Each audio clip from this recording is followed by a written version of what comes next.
On করে দিন।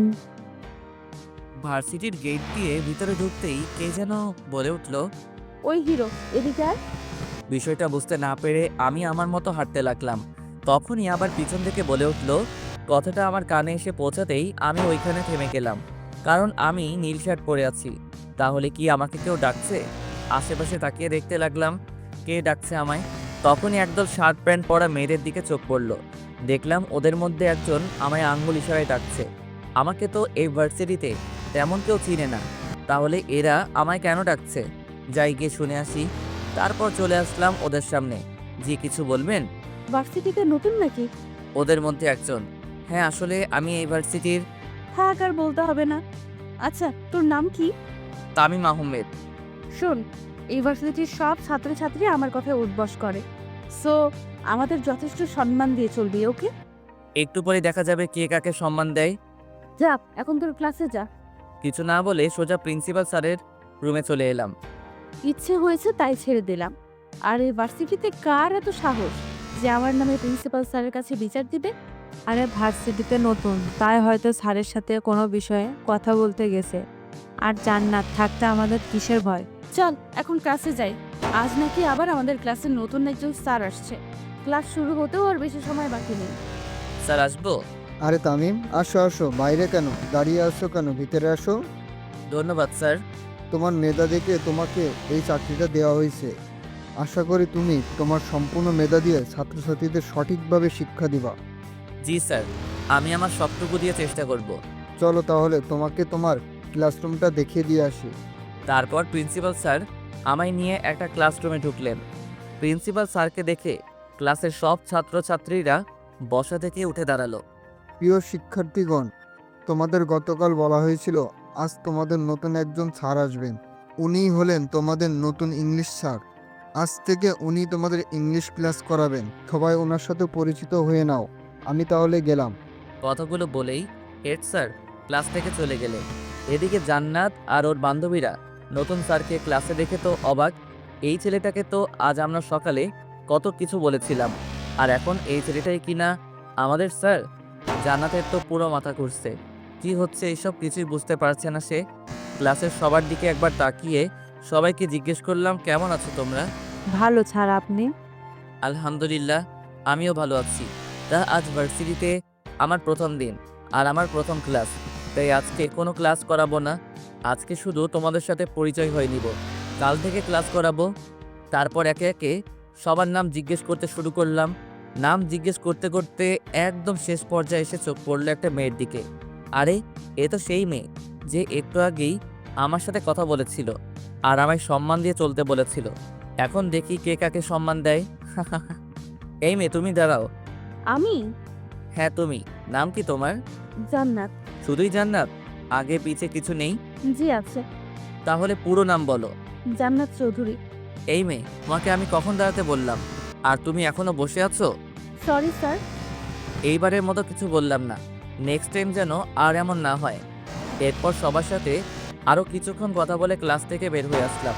এদিকে তামিম ক্লাস থেকে বের হয়ে আসার পর জান্নাতের বান্ধবীরা ওকে বলতে শুরু করলো। আমাদের হয়তো ওই সময় ওনার সাথে এমন ব্যবহার করা ঠিক হয়নি রে। আরে তখন কে জানতো যে উনি আমাদের স্যার হবে? কিরে জান্নাত, তুই চুপ করে আছিস কেন? ব্যাটার অনেক সহজ বুঝিয়েছে দেখছি। আমাকে ক্লাসের সবার সামনে ধমক দেওয়া, এর সত্য আমি নিবই। না হলে আমার নামও জান্নাত না। কি করবি তুই? সময় হলেই দেখতে পাবি। ওই দিনের মতো ভার্সিটি ছুটি হলে বাসায় চলে আসলাম। বাসায় এসে কলিং বেল চাপ দিতেই আম্মু এসে দরজা খুলে দিলেন। কেমন কাটলো ভার্সিটিতে শিক্ষকতা প্রথম দিন? ভালোই। আচ্ছা, তুই গিয়ে ফ্রেশ হয়ে আয়, আমি তোর জন্য টেবিলে খাবার বাড়ছি। তারপর রুমে এসে ফ্রেশ হতে চলে গেলাম। আমি তামিম মা বাবার একমাত্র সন্তান। পড়াশোনা শেষ করে এইবার একটা বিশ্ববিদ্যালয়ে ইংলিশ টিচার হিসেবে চাকরিতে জয়েন করেছি। বাকিটা গল্পতেই জানতে পারবেন। ফ্রেশ হয়ে নিচে এসে খাওয়া দাওয়া করে আবার নিজের রুমে চলে এলাম। এইভাবে দিনটা কেটে গেল। রাতের বেলা খাবার টেবিলে বসে খাবার খাচ্ছি, এমন সময় আব্বু বললেন, তা তোমার শিক্ষকতার প্রথম দিন কেমন কাটলো? ভালোই। আচ্ছা, এখন তাহলে খেয়ে নাও। খাওয়া দাওয়া শেষ করে রুমে এসে দিলাম এক ঘুম। পরের দিন সকালবেলা ঘুম থেকে উঠে হালকা নাস্তা করে সোজা ভার্সিটিতে চলে আসলাম। ক্লাসের সময় হয়ে এলে সোজা ক্লাসে চলে আসলাম। আমাকে দেখেই ক্লাসের সব ছাত্রছাত্রীরা দাঁড়িয়ে পড়ল। তাদেরকে বসতে বলে নিজেও বসে পড়লাম। তারপর তাদের একটা পড়া বুঝিয়ে দিয়ে আরেকটা লিখে দেখাতে বললাম। হেঁটে হেঁটে সবার দিকে একবার চোখ বুলিয়ে দেখছি কে কি করছে। হঠাৎ চোখ পড়ল জান্নাত নামের মেয়েটার দিকে। দেখি ও চুপচাপ বসে আছে আর কি যেন ভাবছে। ধীর পায়ে হেঁটে ওর সামনে গিয়ে দাঁড়ালাম। এই, তুমি এইভাবে বসে আছো কেন? আর যেটা লিখতে বললাম সেটা কোথায়, দেখাও। চুপ করে বসে রইল, কিছু বলল না। কি হলো, দেখাও। পারি না। পারো না মানে? ক্লাসের সবাই পারলো, তাহলে তুমি পারবে না কেন? পড়াশোনা তো ঠিকমতো করো না, তাহলে পারবে কিভাবে? কান ধরে দাঁড়িয়ে থাকো। সাথে সাথে ক্লাসের সবাই আমার দিকে তাকালো, সাথে জান্নাতও। মনে হচ্ছে আমি কাউকে গালি দিয়েছি। কি হলো, কথা কানে যায় না? ধমক শুনে এবার আস্তে আস্তে বসা থেকে উঠে কান ধরে মাথা নিচু করে দাঁড়িয়ে রইল। তারপর আরও কিছুক্ষণ পড়ানোর পর বেল দিয়ে দিলে ক্লাস থেকে বের হয়ে আসলাম। কিরে জান্নাত, এটা কি হলো? স্যার তো দেখছি অনেক ডেঞ্জার আছে। আর যেভাবে জান্নাতকে কান ধরে দাঁড় করিয়ে রাখলো, না জানি কবে আমাদেরও এমন শাস্তি দেয়। ওই দিনের ঘটনার জন্য স্যার হয়তো রেগে আছেন, তাই জান্নাতের সাথে এমন করছেন। শালার অনেক সাহস গজিয়েছে দেখছি। প্রথম দিন ক্লাসে ধমক দিল, তারপর আজ সবার সামনে আমায় কান ধরিয়ে দাঁড় করিয়ে রাখলো। এই ধামড়াটাকে তো একটা শিক্ষা দিতেই হবে দেখছি। কি করবি তুই? আজকেই ব্যাটার একটা ব্যবস্থা নিব। ওই দিনের মতো ভার্সিটি ছুটি হলে জান্নাত ওর বান্ধবীদের বিদায় করে বাসায় চলে আসলো। আর এসেই ওর বাবার রুমে চলে আসলো। কিরে মা, কখন আসলি? এই তো আব্বু, এখন আসলাম। তা কিছু বলবি? কয়েকদিন ধরে ইংলিশ সাবজেক্টে আমার একটু প্রবলেম আছে। আমি তো আগেই বললাম একটা স্যার রেখে দেই তোর জন্য, কিন্তু তুই তো না করে দিলি, বললি এখন লাগবে না। তখন তো আর জানি না যে এমন হবে। তা এখন কি চাস বল?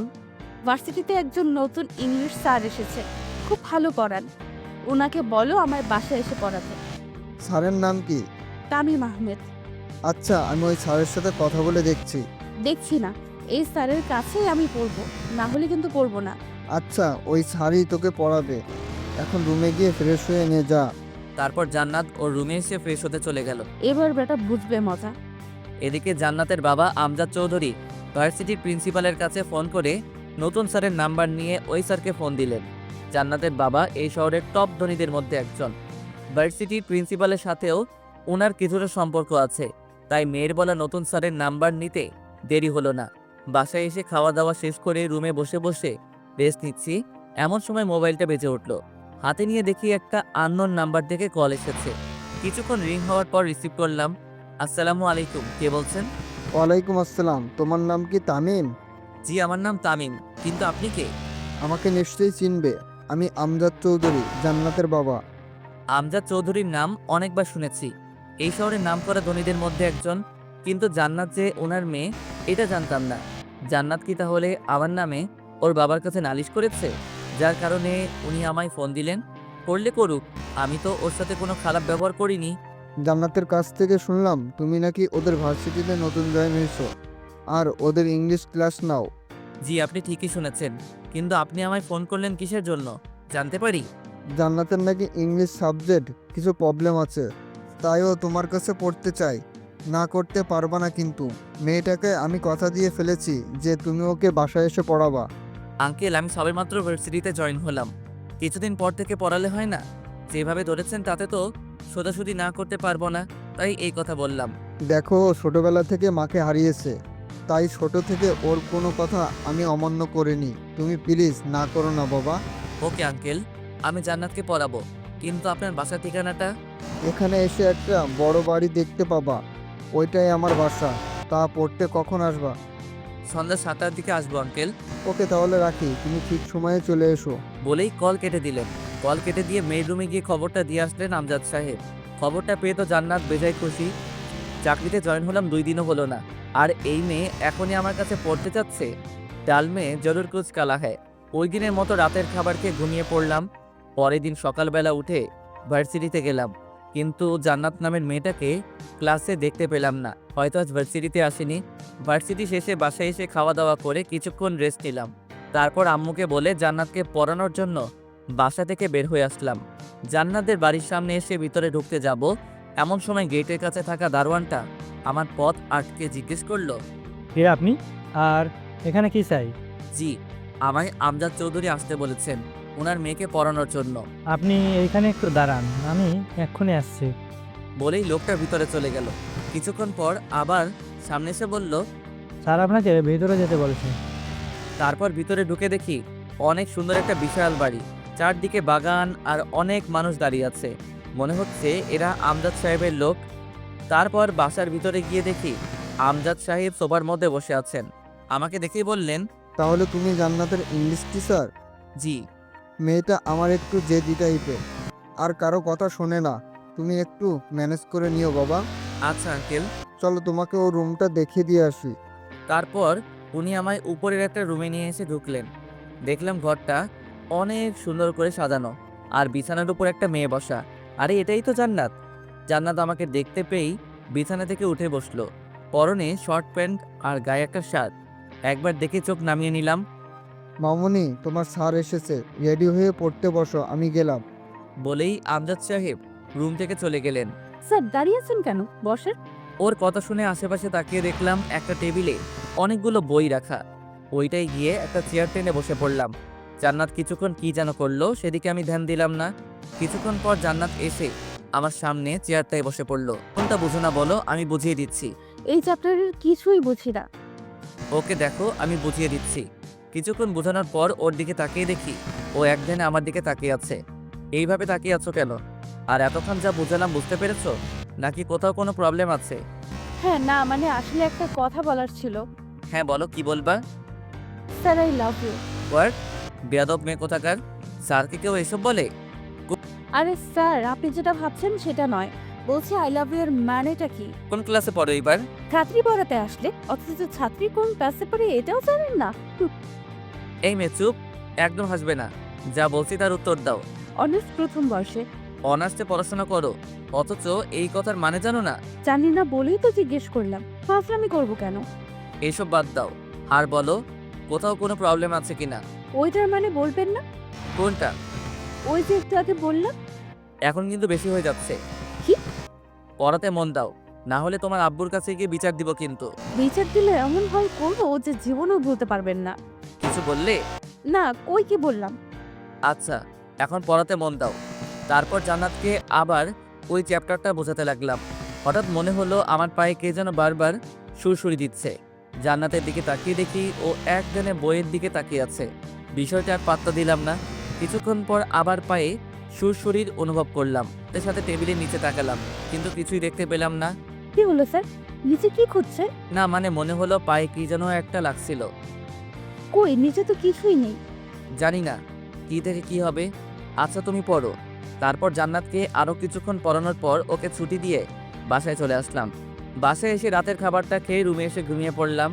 সকালবেলা ঘুম থেকে উঠে ফ্রেশ হয়ে নাস্তা করে ভার্সিটি যাওয়ার জন্য রেডি হয়ে নিলাম।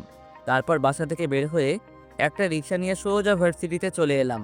ক্লাসে এসে সবাইকে একটা পড়া বুঝিয়ে দিয়ে আরেকটা লিখে দেখাতে বললাম। সবাই লিখছে আর আমি একে একে সবার খাতার চোখ বুলিয়ে যাচ্ছি।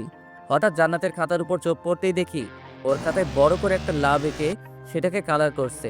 মেজাজটাই খারাপ হয়ে গেল ওর কাণ্ড দেখে। সাথে সাথে ওকে ধমক দিয়ে দাঁড়াতে বললাম। ও ধমক শুনে দাঁড়িয়ে গেল। এটা কি এঁকেছো? স্যার, আপনি যদি কম দেখেন নাকি? চুপ বেয়াদব মেয়ে কোথাকার। স্যারের মুখের উপর কথা বলো, এত সাহস? আমি কি তোমায় এইসব আঁকতে বলেছি? না। তাহলে এইসব কেন এঁকেছো? বের হও ক্লাস থেকে। ক্লাস থেকে বের হও, না হলে কান ধরে দাঁড় করিয়ে রাখবো। আমার দিকে একবার কান্না ভেজা চোখে তাকিয়ে দৌড়ে ক্লাস থেকে বের হয়ে গেল।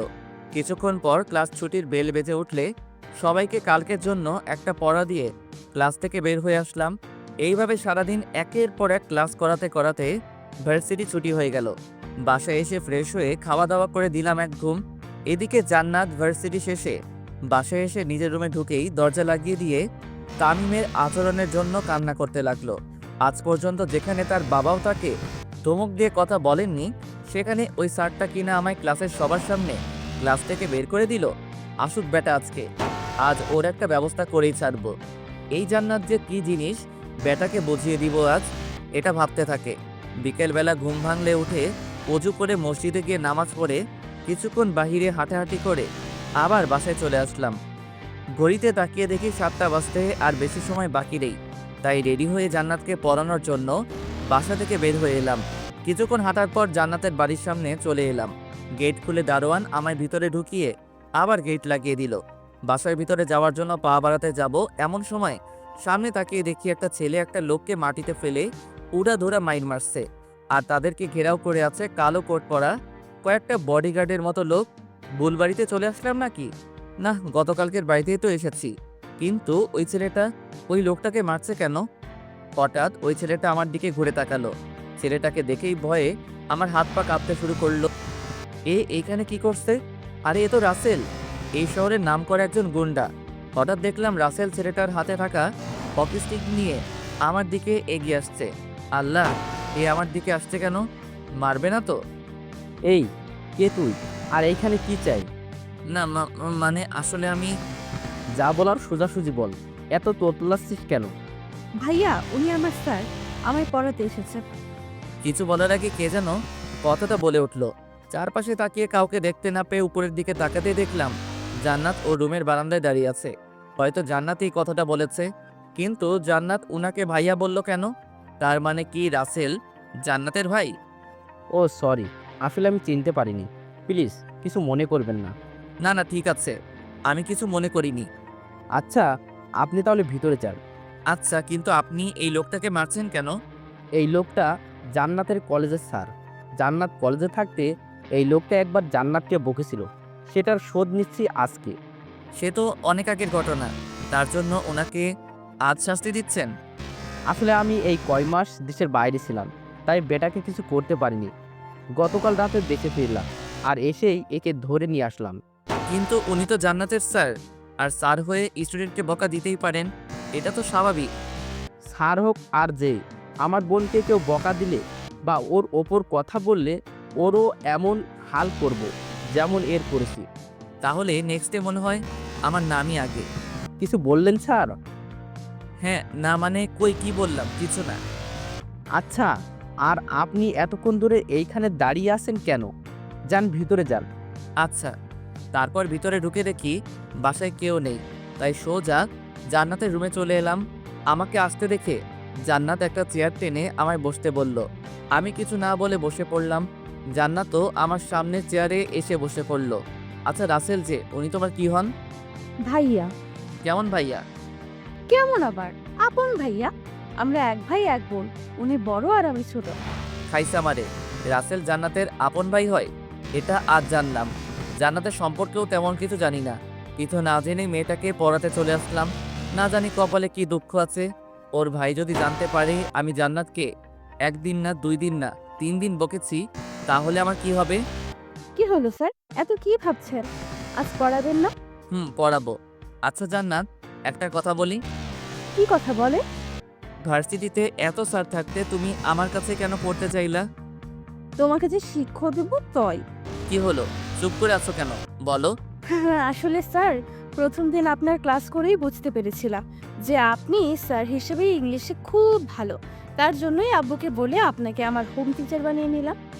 ও আচ্ছা, এখন পড়ো। কি পড়বো? গতকাল যে চ্যাপ্টারটা বুঝিয়েছিলাম, বুঝেছো? একটু একটু। আচ্ছা, আজকে আবার ওটা বোঝাচ্ছি, খেয়াল করো। কিছুক্ষণ পর বুঝেছো তাহলে? আরেকবার বুঝালে ভালো হয়। ওকে, খেয়াল করো আবার। কিছুক্ষণ বোঝানোর পর, আর কোথাও কোনো প্রবলেম আছে? স্যার, এই চ্যাপ্টারের কিছুই বুঝি না। বুঝবে কিভাবে? হ্যাঁ, পড়াশোনায় তো মন নেই, সারাক্ষণ শুধু ফাইজলামি। স্যার, আমায় ধমক দিয়ে কথা বলবেন না বলে দিলাম। এই, তুমি আমায় হুমকি দিচ্ছ? হ্যাঁ, ছাত্রী হয়ে স্যারের সাথে এইভাবে কথা বলতে লজ্জা করে না? বেয়াদব মেয়ে কোথাকার। ওই শালা চুপ! আর একটাও কথা বলবি না। অনেক শুনেছি তোর বকবক, আর নয়। নিজেকে কি ভেবেছিস? হ্যাঁ, যখন তখন আমায় ধমক দিয়ে কথা বলবি আর আমি কিছুই বলবো না? আমার শার্টের কলার চেপে ধরে, এই, এটা কেমন অসভ্যতা? ভুলে যেও না আমি তোমার স্যার, সম্মান দিয়ে কথা বলো, না হলে না হলে কি করবি তুই? হ্যাঁ, আমি কিন্তু তোমার আব্বুর কাছে তোমার নামে বিচার দিব। ভাইয়া যে একটা লোককে মারতেছে দেখেছেন? উনি তো হ্যাঁ, উনি আমার কলেজের স্যার। আর এটাও নিশ্চয়ই জেনে গেছেন যে ভাইয়া ওই স্যারকে কেন মারতেছে। এখন আপনিও আমার স্যার, যদি ভাইয়ার কাছে আপনার নামে বিচার দেই তো কি হবে ভাবতে পারছেন? মানে তুমি কেন আমার নামে বিচার দিবে? আমি কি করেছি? এই যে আপনার ভার্সিটির প্রথম ক্লাস থেকে শুরু করে এই পর্যন্ত আমায় কতবার ধমক দিয়েছেন আর বকা দিয়েছেন হিসাব আছে? স্যার হিসেবে তো তোমায় বকা দিতেই পারি, তাই না? এইখানে তোমার ভাইয়ার কাছে বিচার দেওয়ার কি আছে? ওকে, বিচার দিব না, তবে এর জন্য আপনাকে আমার একটা শর্ত মানতে হবে। কি সত্য? এখন থেকে আপনাকে আমার সব কথা মেনে চলতে হবে। রাজি? এটা আবার কেমন কথা? তাছাড়া স্যার হিসেবে আমি তোমায় একটু বকা দিতেই পারি। এর জন্য আমি এত কথা শুনতে চাচ্ছি না। আমার শর্তে রাজি কি না সেটা বলেন। আরে ওকে, রাজি হওয়া লাগবে না। আমি ভাইয়ার কাছে গিয়ে আপনার নামে একটু প্রশংসা করে আসি। এই না না, আমি রাজি তো। আমার সব কথা মেনে চলতে হবে কিন্তু। ওকে। তাহলে আজ থেকে আমায় আর বকা দিতে পারবেন না, বলে দিলাম। আচ্ছা, এখন বই বের করো। তারপর জান্নাত বই নিয়ে এসে আমার সামনের চেয়ারে বসে পড়ল। আজ কোন চ্যাপ্টার করাবো বলো? এই চ্যাপ্টার। ওকে, খেয়াল করো। তারপর জান্নাতকে ওই চ্যাপ্টারটা ভালো করে বোঝাতে লাগলাম। একসময় ওর দিকে চোখ পড়তে দেখি ও এক ধ্যানে আমার দিকে তাকিয়ে আছে। প্রথমবার ডাকলাম, বাট কোনো রেসপন্স নেই।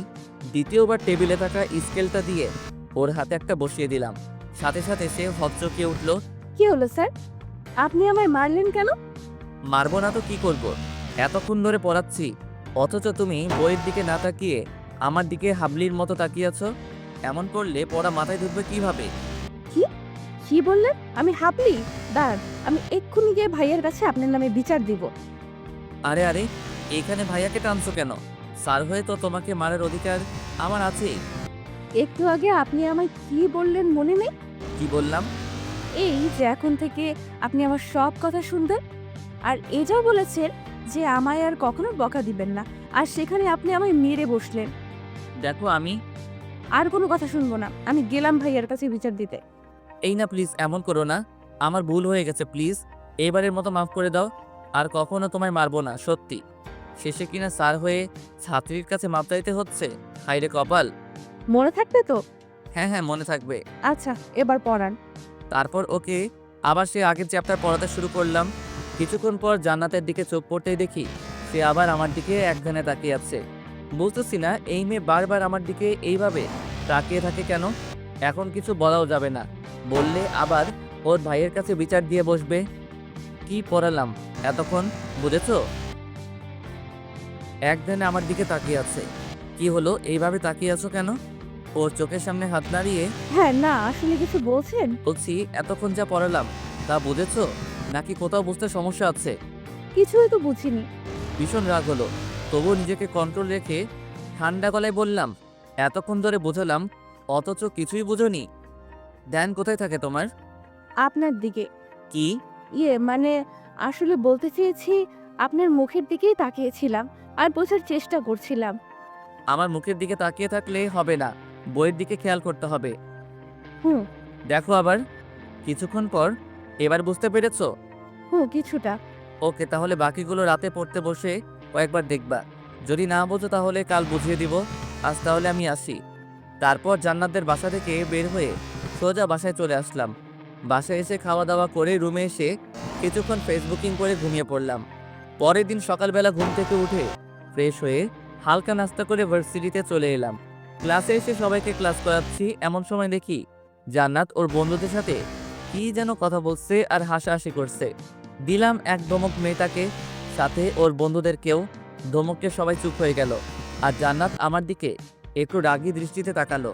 ওর তাকানো দেখে একটু ভয় পেলাম, তবু মনে মনে বললাম, এটা তো আর ওর বাসা না যে ধমক দেওয়া যাবে না, এটা তো ইউনিভার্সিটি।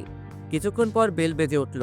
ক্লাস থেকে বের হয়ে আরেক ক্লাসে চলে গেলাম ক্লাস করানোর জন্য।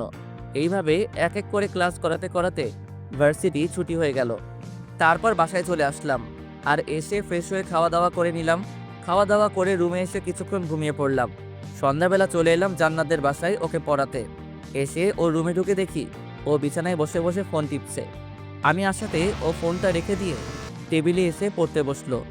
গতকাল যে চ্যাপ্টারটা দেখতে বলেছিলাম দেখেছিলে? হুম। বুঝতে পেরেছো নাকি বোঝো নাই? বুঝি নাই। আচ্ছা, তুমি ইন্টারে কি পেয়েছিলে? A+। A+ পেয়েছো, অথচ এখনো ইংলিশ কিছুই বোঝো না? বুঝলে তো ভালোই হতো, আপনাকে আর কষ্ট করে এখানে আসতে হতো না। আচ্ছা বাদ দাও, আজকে অন্য চ্যাপ্টার করাবো। বই বের করো। কিছু না বলে বই এগিয়ে দিল। সম্পূর্ণ ধ্যান বইয়ের দিকে রাখবা, যাতে কোনো কিছু বুঝতে অসুবিধা না হয়। তারপর জান্নাতকে কিছুক্ষণ চ্যাপ্টারটা বুঝিয়ে ওইখান থেকে কয়েকটা প্রশ্ন লিখে দিয়ে ওকে উত্তর লিখে দিতে বললাম।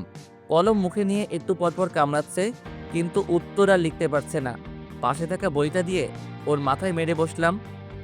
এইগুলো তো আজকেই ক্লাসে করালাম, ক্লাসে বসে গল্প করলে পড়া বুঝবে কিভাবে? সাথে সাথে ওর চেয়ার থেকে উঠে এসে আমার কলার চেপে ধরলো আর বলতে লাগলো, এই শালা, স্যার হয়েছিস বলে যখন তখন আমায় মারবি বকবি আর আমি কিছুই বলবো না, তাই না? ক্লাসেও প্রতিদিন আমায় বকা দিস, আবার এখানেও এসে আমায় বকা দিস। আমায় কি পেয়েছিস তুই, হ্যাঁ? এই এটা কেমন অসভ্যতা? আমি তোমার স্যার। রাখ তোর স্যার, আমার সামনে এত স্যারগিরি দেখাতে আসবি না, না হলে ভাইয়াকে বলে এমন ধোলাই খাওয়াবো যে জীবনেও বিছানা থেকে উঠে দাঁড়াতে পারবি না। ওর কথায় এতক্ষণ ভয় না পেলেও ওর ভাইয়ের কথা শুনতেই ভয়ে টুপ গিলতে লাগলাম। যে ডেঞ্জারাস লোক জান্নাতের কথায় সত্যি সত্যি মেরে বিছানায় শুয়ে দিতে পারে। কি ভাইয়াকে ডাক দিব? না না, এখন ভয় পাচ্ছেন কেন? কই ভয় পাচ্ছি? তুই পড়তে বসো, এমনিতেই আজ বেশি পড়া হয়নি। হুম, আজ পড়াও হবে না। তাহলে আমি চলে যাই? হুম, যাওয়াও যাবে না। তাহলে কি করব? একটা চেয়ার টেনে আমার সামনাসামনি এসে বসে পড়ল। আমার চোখের দিকে তাকা। কেন? তাকাতে বলছি না? ভয়ে ওর দিকে মুখ তুলে তাকালাম। আমার চোখের দিকে তাকান। তাকালাম। কিছু দেখতে পাচ্ছেন? চোখের ভিতর কালো মণি। উফ, আমি সেটা বলিনি। অন্য কিছু দেখতে পাচ্ছেন না? চোখের ভিতরে আর কি থাকবে? ভালোবাসার নজরে তাকিয়ে দেখেন, সব বুঝে যাবেন। ওর কথা শুনে বুঝতে বাকি রইল না যে ও কি বলতে চাচ্ছে, কিন্তু এটা তো সম্ভব নয়, কারণ ও আমার ছাত্রী। কি হলো, চুপ করে আছেন কেন? আমার একটা কাজ আছে, আমি গেলাম বলেই দরজার সামনে আসতে না আসতেই পিছন থেকে জান্নাত ডাক দিয়ে দাঁড়াতে বলল। আমিও দাঁড়িয়ে গেলাম। চেয়ার থেকে উঠে আমার একদম কাছে চলে আসলো আর তার দুই হাত দেয়ালে দুই পাশে রেখে আমায় ওর হাতের মধ্যে বন্দি করে ফেললো। এই কি করছো এইসব? আমাকে ভালো লাগে না আপনার? দেখো, আমি তোমার স্যার, আর সরো। চুপ, আর একটাও কথা শুনতে চাই না। আমি কি চাচ্ছি সেটা আপনি ভালো করেই বুঝতে পেরেছেন, আর আমি যে জিনিসের উপর চোখ রাখি সেটা যে কোনো মূল্যে আদায় করে নিই। আমার কাজ আছে, আমায় যেতে দাও প্লিজ। এত কাজ কিসের? আমাকে ভালো লাগে না বুঝি? দেখো, তুমি কিন্তু বাড়াবাড়ি করছো। কি বাড়াবাড়ি করলাম? এমন করলে আমি কিন্তু আর তোমাকে পড়াতে আসবো না। সাথে সাথে আমার কলারটা চেপে ধরে আমার মুখের কাছে ওর মুখ এনে বলল, মেরে একদম হাত পা ভেঙে দিব ভাইয়াকে বলে। ওকে, ডাক দাও তোমার ভাইয়াকে। ভাইয়া? সাথে ওর মুখ চেপে ধরলাম। ভুল হয়ে গেছে আমার, প্লিজ ভাইয়াকে ডাক দিও না। তাহলে একটা কিস দেন। হোয়াট? পাগল নাকি? আমি এসব পারবো না। না পারলে আর কি করার, ভাইয়া এখন উপরেই আছে, মায়ের খাওয়ার জন্য রেডি থাকুন। কিছু বলতে যাব এমন সময় কারো জুতার আওয়াজ শুনে বুঝতে পারলাম কেউ নিশ্চয়ই উপরে আসছে। রাসেল ভাই নয় তো? আল্লাহ বাঁচিয়ে রেখো লোকটার কাছ থেকে। এদিকে জান্নাত আমার অবস্থা দেখে শয়তানি হাসি হাসছে। কিছুক্ষণ পর কেউ একজন দরজার কাছে এসে টুকা দিয়ে বলল, জান্নাত, আমায় ডেকেছিস? কোনো সমস্যা? দরজা খোল, আমি ভিতরে আসবো। কণ্ঠটা শুনে বুঝতে বাকি রইল না যে লোকটাকে। এতক্ষণ ধরে যার ভয় পাচ্ছিলাম সে এসেই পড়েছে। কথায় আছে না, যেখানে বাঘের ভয় সেখানে সন্ধ্যা হয়। বোন, দরজা খোল, চুপ করে আছিস কেন? কি ভাইয়ের কাছে আপনার নামে বিচার দিব? আমি কি করলাম যে তুমি আমার নামে বিচার দিবা? ওই যে আমায় সবসময় ধমকান। বললাম তো আর ধমকাবো না। এটা বললে হবে না, যা চেয়েছি সেটা দিতে হবে, না হলে দরজা খুলে ভাইয়াকে সব বলে দিব। কি দিব বলো? পপ্পি। দেখো জান্নাত, আমি স্যার, আমাদের মধ্যে। আমি এত কিছু শুনতে চাচ্ছি না। আপনি দিবেন নাকি আমি ভাইয়াকে সব বলে দিব? আরে কেন আমার সাথে এমন করছো? আমি কি ক্ষতি করেছি তোমার? ভালোবাসিতে তাই। এখন বেশি কথা না বলে যেটা চেয়েছি সেটা দিয়ে দেন, না হলে আমি কি করতে পারি বুঝতেই পারছেন। জান্নাত, বোন আমার, কি হয়েছে তোর? কথা বলছিস না কেন? বুঝেছি, এইভাবে কাজ হবে না। ওকে, আমি ভাইয়াকে আপনার কথা বলে দেই। তারপর জান্নাত যেই দরজা খুলতে যাবে তখনই আমি ওর হাতটা ধরে ফেলি আর ওকে কাছে টেনে ওর গালে একটা কিস করে দেই। আমি এটা চাইনি। এর চেয়ে বেশি আমি আর কিছু পারবো না, প্লিজ একটু বোঝার চেষ্টা করো প্লিজ। কিরে, সেই কখন থেকে ডাকছিস, শুনতে পাস না?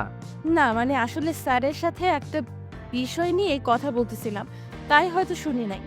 তাহলে আমায় ডাকলি কেন? কোথায় ডাকলাম? তুমি হয়তো ভুল শুনেছ। আমি তো এতক্ষণ স্যারের সাথে কথা বলতেছিলাম, তাই না স্যার?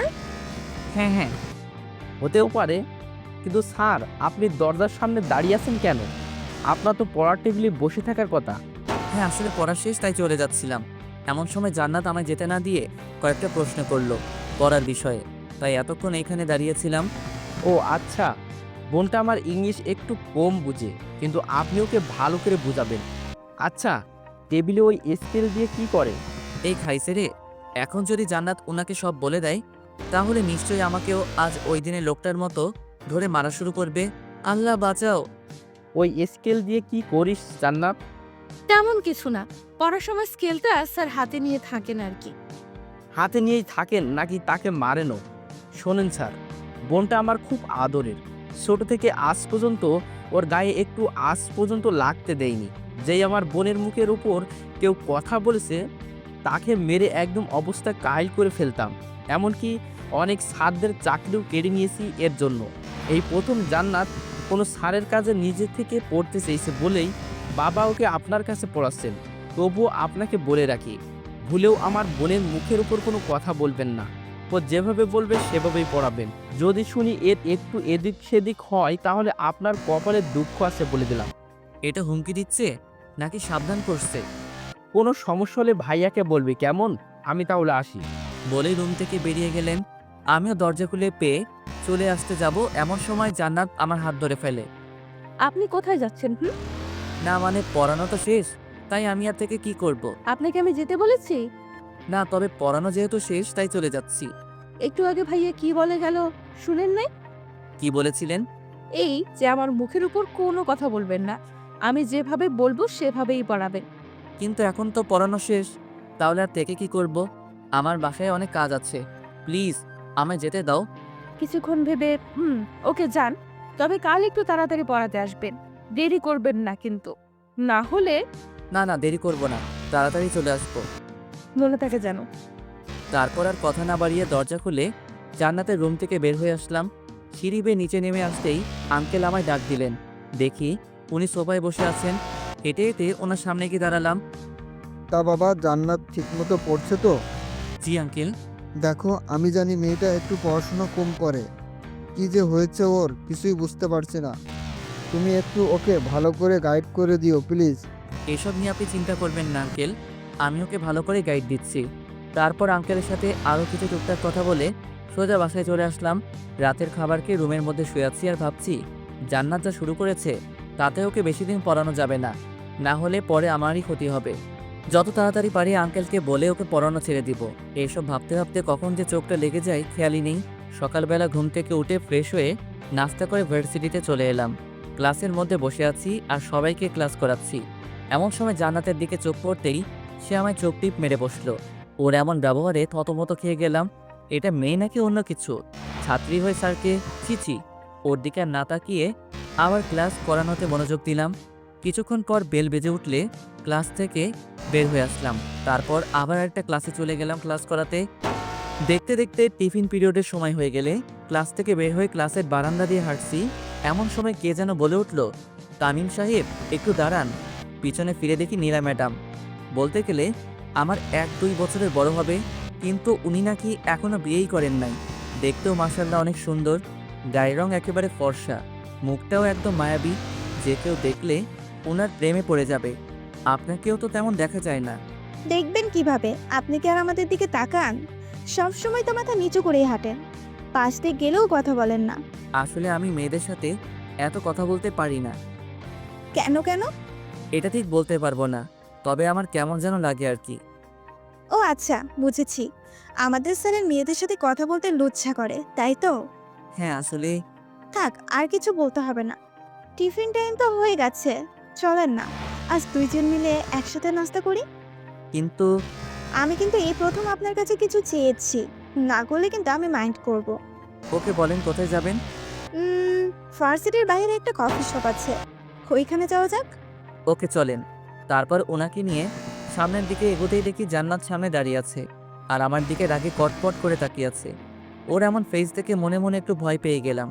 এদিকে আমায় দাঁড়িয়ে থাকতে দেখে নীলা ম্যাডাম আমার হাত ধরে আমাকে ওনার সাথে নিয়ে যেতে লাগলেন। তারপর নীলা ম্যাডাম আমায় একটা কফি শপে নিয়ে এসে দুজনের জন্য 2 কাপ কফি অর্ডার দিলেন। দুজন গল্প করতে করতে কফি খাওয়া শেষ করলাম। গল্প করার সময় নীলা ম্যাডাম বারবার আমার হাত ধরতেছিলেন। ওনার এমন ব্যবহার আমার সুবিধার মনে হচ্ছিল না, তাই তাড়াতাড়ি করে ভার্সিটি চলে এলাম। তারপর একে একে বাকি ক্লাসগুলো করিয়ে বাসায় চলে আসলাম। বাসায় এসে ফ্রেশ হয়ে খাওয়া দাওয়া করে একটু ঘুমিয়ে পড়লাম। সন্ধ্যাবেলা ঘুম থেকে উঠে হাত মুখ ধুয়ে জান্নাতকে পড়ানোর জন্য ওর বাসায় চলে আসলাম। রুমে ঢুকে দেখি ভিতরে কেউ নেই, তাই সোজা গিয়ে একটা চেয়ার টেনে টেবিলের পাশে বসে পড়লাম। কিছুক্ষণ পর হঠাৎ দরজা আটকানোর আওয়াজে বেশ সামনে তাকালাম। দেখি জান্নাত দরজা লাগিয়ে আমার দিকে আসছে, আর এসেই আমার শার্টের কলার চেপে ধরে বলল, ওই নীলা ম্যাডামের সাথে আপনার কিসের এত কথা? মানে? এখন ন্যাকা সাজা হচ্ছে তাই না? ভার্সিটির বারান্দায় দাঁড়িয়ে দাঁড়িয়ে নীলা ম্যাডামের সাথে কথা বলা, তারপর কফি শপে গিয়ে একসাথে কফি খাওয়া, এসব কি? হ্যাঁ, আরে ভার্সিটিতে স্যার হিসেবে জয়েন হওয়ার পর থেকে নীলা ম্যাডামের সাথে কখনো কথা হয়নি তো, তাই। তাই বলে এত কথা বলতে হয়? আর কফি শপে গিয়ে কি কি কথা বললেন শুনি? তুমি কে যে তোমাকে সবকিছুর কৈফিয়ত দিতে হবে? হ্যাঁ, আমি আপনার সব। আর এইবারের মতো কিছু বললাম না। নেক্সট টাইম যদি কখনো ওই নীলা ম্যাডামের সাথে আপনাকে কথা বলতে দেখি, তাহলে তাহলে কি করবে? হ্যাঁ, কিছুই করব না, শুধু ভাইয়ার কাছে আপনার নামে দু একটা কথা বলবো। ভয় দেখাচ্ছ তাই না? হুম। ওই নীলা ম্যাডামের সাথে কথা বলতে নিষেধ দিচ্ছি শুধু। অনেক কথা হয়েছে, এখন পড়তে বসো। কিছু না বলে একটা চেয়ার টেনে আমার গা ঘেঁষে বসে পড়লো। এইখানে বসেছো কেন? সামনের দিকে গিয়ে বসো। আজ এখানেই বসবো। আর পড়ালে পড়া, না পড়ালে নয়। আর কোনো উপায় না পেয়ে ওকে পড়াতে রাখলাম। জান্নাতকে পড়াচ্ছি, এমন সময় হুট করে ও আমার গালে একটা কিস করে বসলো। ও এমন কিছু করে বসবে তা আমি স্বপ্নেও ভাবিনি। এই মেয়ে, তোমার লজ্জা শরম বলতে কিছু নেই নাকি? ছাত্রী হয়ে স্যারকে কিস করো? আপনার গলাটা না খুব সুন্দর, তাই একটু আদর করে দিলাম। বেশি বেঁকে গেছো তাই না? দাঁড়াও, আজকে আঙ্কেলের সাথে তোমার বিষয়ে কথা বলবো। স্যার, আপনি আমায় এত তাড়াতাড়ি বিয়ে করবেন? কিন্তু আমার যে এখনো পড়াশোনা কমপ্লিট হয়নি। চুপ বেয়াদব মেয়ে কোথাকার! আমি কি তোমায় বলেছি যে তোমায় বিয়ে করব? তুমি আমার সাথে যা শুরু করেছো সেগুলো আজকে আঙ্কেলকে বলবো। ভুলেও এমন কাজ করবেন না, না হলে আমার কথায় ভাইয়া আপনার কি হাল করবে তা ভাবতেও পারবেন না। আমার সাথে এমন করছো কেন? দেশে কি মানুষের অভাব পড়েছে যে তুমি তোমার স্যারের সাথে জিএফ এর মতো আচরণ করছো? অভাব পড়েনি, তবে আপনার মতো এত কিউট মানুষ খুব কমই আছে, তাই তো আপনাকে এত ভালোবাসি। এটা ভালোবাসা নয়, এটা ক্ষণিকের জন্য ভালো লাগা। কেন বুঝতে চাইছো না? আমায় এইসব শেখাতে আসবেন না। আপনার থেকে আমি এইসব বিষয়ে ভালো জানি। সো মিস্টার তামিম আহমেদ, আমি যেভাবে বলবো আর যা চাইবো আপনি তাই করবেন, না হলে আমি আপনার কি অবস্থা করব ভাবতেও পারবেন না। শুধু রাসেল ভাইয়ের জন্য তোকে এত সহ্য করেছি, না হলে কবেই তোকে পড়ানো বাদ দিয়ে দিতাম। আপনাকে আমায় পড়াতেই হবে, সেটা হোক আপনার ইচ্ছায় অথবা অনিচ্ছায়। সো এইসব নিয়ে এত ভাবাভাবি করে কোনো লাভ নেই। এ তো দেখছি মনের কথা বুঝে ফেলে। আল্লাহ, এই মায়াদার থেকে আমারে বাঁচাও প্লিজ। ওই, এত কি ভাবছেন? না কিছু না, তুমি পড়ো তো। কোনটা পড়বো? বুঝিয়ে না দিলে পড়বো কিভাবে? এতদিন ধরে তো বুঝিয়ে আসছি, তারপরও কিছু মাথায় ঢোকে না নাকি? একদম রাগী গলায় কথা বলবেন না, না হলে ভাইয়াকে ডেকে সব বলে দেব। তুমি আমাকে পড়াচ্ছ নাকি আমি তোমায় পড়াচ্ছি? আপনি আমায় পড়াচ্ছেন। তাহলে কি আমি একটু রাগ দেখাতে পারবো না? না, পারবেন না। ওকে, খেয়াল করো, আমি পড়াটা বুঝিয়ে দিচ্ছি। কিসের জন্য যে একে পড়াতে আসি, তারপর ওকে কিছুক্ষণ বুঝিয়ে একটা প্রশ্নের উত্তর লিখতে বললাম। ব্যাস, চুপচাপ বসে রইল আর কলম ঘোরাতে লাগলো। চরম বিরক্তিকর এই মুহূর্তটা। কিছু বললেও দোষ, কিছু করলেও দোষ। ওকে আজ এতটুকুই থাকুক, কাল এসে এইসব আবার পড়া নিব। তুমি রাতে এইগুলো শিখে রেখো কেমন? শুধু মাথা নাড়ালো। তারপর উঠে চলে আসতে যাব এমন সময় পিছন থেকে জান্নাত আমায় দাঁড়াতে বলল। সে বসা থেকে উঠে আমার সামনে এসে দাঁড়ালো। আপনার ফোন নাম্বারটা দেন তো। কেন? দিতে বসে দেন, এত কথা বলেন কেন? আসলে মোবাইলটা বাসায় রেখে এসেছি, আর কয়েকদিন আগে নতুন সিম নিয়েছি, নাম্বারটাও ঠিক মনে নেই। মিথ্যা বললাম, কারণ এই মেয়েকে নাম্বার দেওয়ার কোনো ইচ্ছাই আমার নেই। কিছু না বলে আমার প্যান্টের পকেটে হাত দিয়ে কি যেন খুঁজতে লাগলো। কিছুক্ষণ খোঁজার পর পকেট থেকে ফোনটা বের করে এনে আমার চোখের সামনে ধরে রাগী দৃষ্টিতে তাকিয়ে জিজ্ঞেস করলো, এটা কি? না মানে আসলে। খুব মিথ্যা বলা শিখেছেন তাই না? আর যদি কোনোদিন মিথ্যা কথা বলেন তাহলে মেরে নাক ফাটিয়ে দেবো বলে দিলাম। ওর কথায় ভয়ে চুপ করে রইলাম। ভাইরে ভাই, কি গুন্ডি মেয়েটা! স্যারকে কেউ এসব হুমকি দেয়? এদিকে জান্নাত কিছুক্ষণ ফোন নিয়ে কি যেন করলো, তারপর আবার ফোনটা আমার পকেটে ঢুকিয়ে দিল। রাতে ফোন দিলে ফোন ধরবেন ওকে? আমি কেন তোমায় ফোন ধরবো? ধরতে হবেই, না হলে কপালে দুঃখ আছে। দেখো, তুমি আমার ছাত্রী আর আমি তোমার স্যার। আমাদের মধ্যে এছাড়া অন্য কোনো সম্পর্ক হবে না। সময় হলে এমনিতেই হয়ে যাবে। আর কিছু না বলে জান্নাতের বাসা থেকে বের হয়ে আসলাম। জানি এই মেয়ের সাথে কথা বলে লাভ হবে না। বাসে এসে ফ্রেশ হয়ে রুমে বসে আছি। কিছুক্ষণ পর আম্মু এসে রাতের খাবারের জন্য ডাক দিয়ে গেলেন। তারপর নিচে গিয়ে খাওয়া দাওয়া করে আবার উপরে চলে আসলাম। রুমে এসে দেখি ফোনের স্ক্রিন থেকে আলো জ্বলছে। কাছে গিয়ে দেখি জান্নাত নামে সেভ করা একটা নাম্বার থেকে কল এসেছে। বুঝতে বাকি রইল না যে কে কল করেছে। প্রথমবার ধরলাম না, কল কেটে গেলে সাথে সাথে আবার কল চলে আসলো। বুঝেছি কল না ধরে কোনো উপায় নেই, বাধ্য হয়ে কল রিসিভ করতেই হলো। ওই, আপনার ফোন ধরতে এত সময় লাগে কেন? হ্যাঁ, এতক্ষণ ধরে কি করতেছিলেন? সরি, কে আপনি? ঠিক চিনলাম না। আচ্ছা, এখন আমায় চিনতে পারছেন না তাই না? কালকে পড়াতে আসবেন না, তখন বুঝাবো মজা। আরে আরে, আমি তো মজা করছিলাম। আমিও। আচ্ছা, রাতে খেয়েছেন? হুম। আমি খেয়েছি কিনা জানতে চাইবেন না? জেনে কি করব? ওকে, জানতে হবে না। আচ্ছা, আপনার ফেসবুক আইডির পাসওয়ার্ড দেন তো। এই মেয়ে, তুমি আমার বউ নাকি গার্লফ্রেন্ড যে তোমায় আমার আইডির পাস দিব? আর তাছাড়া আমি ফেসবুক ইউজ করি না। আপাতত গার্লফ্রেন্ড বলতে পারেন, তবে কিছুদিন পর বউ হয়ে যাব। আর কথায় কথায় মিথ্যা বলা বাদ দেন, কারণ আপনার ফোন হাতে নিয়ে প্রথমেই আপনার আইডিতে ঢুকে আমার আইডিতে ফ্রেন্ড রিকোয়েস্ট পাঠিয়ে দিয়েছিলাম। এই তো দেখছি অনেক চালাক। চুপ বেয়াদব মেয়ে কোথাকার। লজ্জা করে না স্যারকে এসব বলতে? হুম, স্যারকে বলতে তো লজ্জা করবেই, কিন্তু আপনি আমার স্যার না, আপনি তো আমার থাক, বললাম না। এখন লক্ষ্মী ছেলের মতো আপনার আইডির পাসওয়ার্ড দিয়ে দেন, না হলে পরে কিন্তু পস্তাতে হবে। দিব না, তুমি ফোন রাখো, না হলে আমি রেখে দিব। ভুলেও এই কাজ করবেন না, কারণ ভাইয়ার কাছে আপনার কথা বললে ভাইয়া এক্ষুনি আপনাকে আপনার বাসা থেকে তুলে আনতে পারবে। ওকে, বলো তোমার ভাইয়াকে যা বলার। আমি কাউকে ভয় পাই না। ওকে, একটু ওয়েট করেন। বলেই জান্নাত ওর ভাইয়াকে ডাকতে লাগলো। এই মেয়ে তো দেখছি সত্যি সত্যি ডাক দিচ্ছে। দিক, আমার কি, আমি এত ভয় পাই না ওনাকে। এদিকে ফোনের মধ্যে রাসেল ভাই আর জান্নাতের কথা শুনতে পাচ্ছি। কি হয়েছে বোন, আমার ডেকেছিস? একটা ছেলে আমার সাথে বেয়াদবি করেছে, তাকে ওর বাসা থেকে তুলে আনতে হবে এক্ষুনি। পারবা? কি? কার এত সাহস যে আমার বোনের সাথে বেয়াদবি করছে? নাম বল শুধু ছেলেটার, এখনই ওই ছেলেকে তুলে আনবো। তুমি একটু বাইরে যাও, আমি ওর ডিটেলস এনে তোমাকে বলছি। ওদের এমন কথা শুনে তো আমার ভয়ে হার্টবিট বেড়ে যেতে লাগলো। জান্নাত যদি আমার নাম বলে তাহলে তো সত্যি সত্যি রাসেল ভাই আমায়। না না, এসব আমি কি ভাবছি। এখন পাসওয়ার্ড দিবেন নাকি মাইর খাবেন বলেন?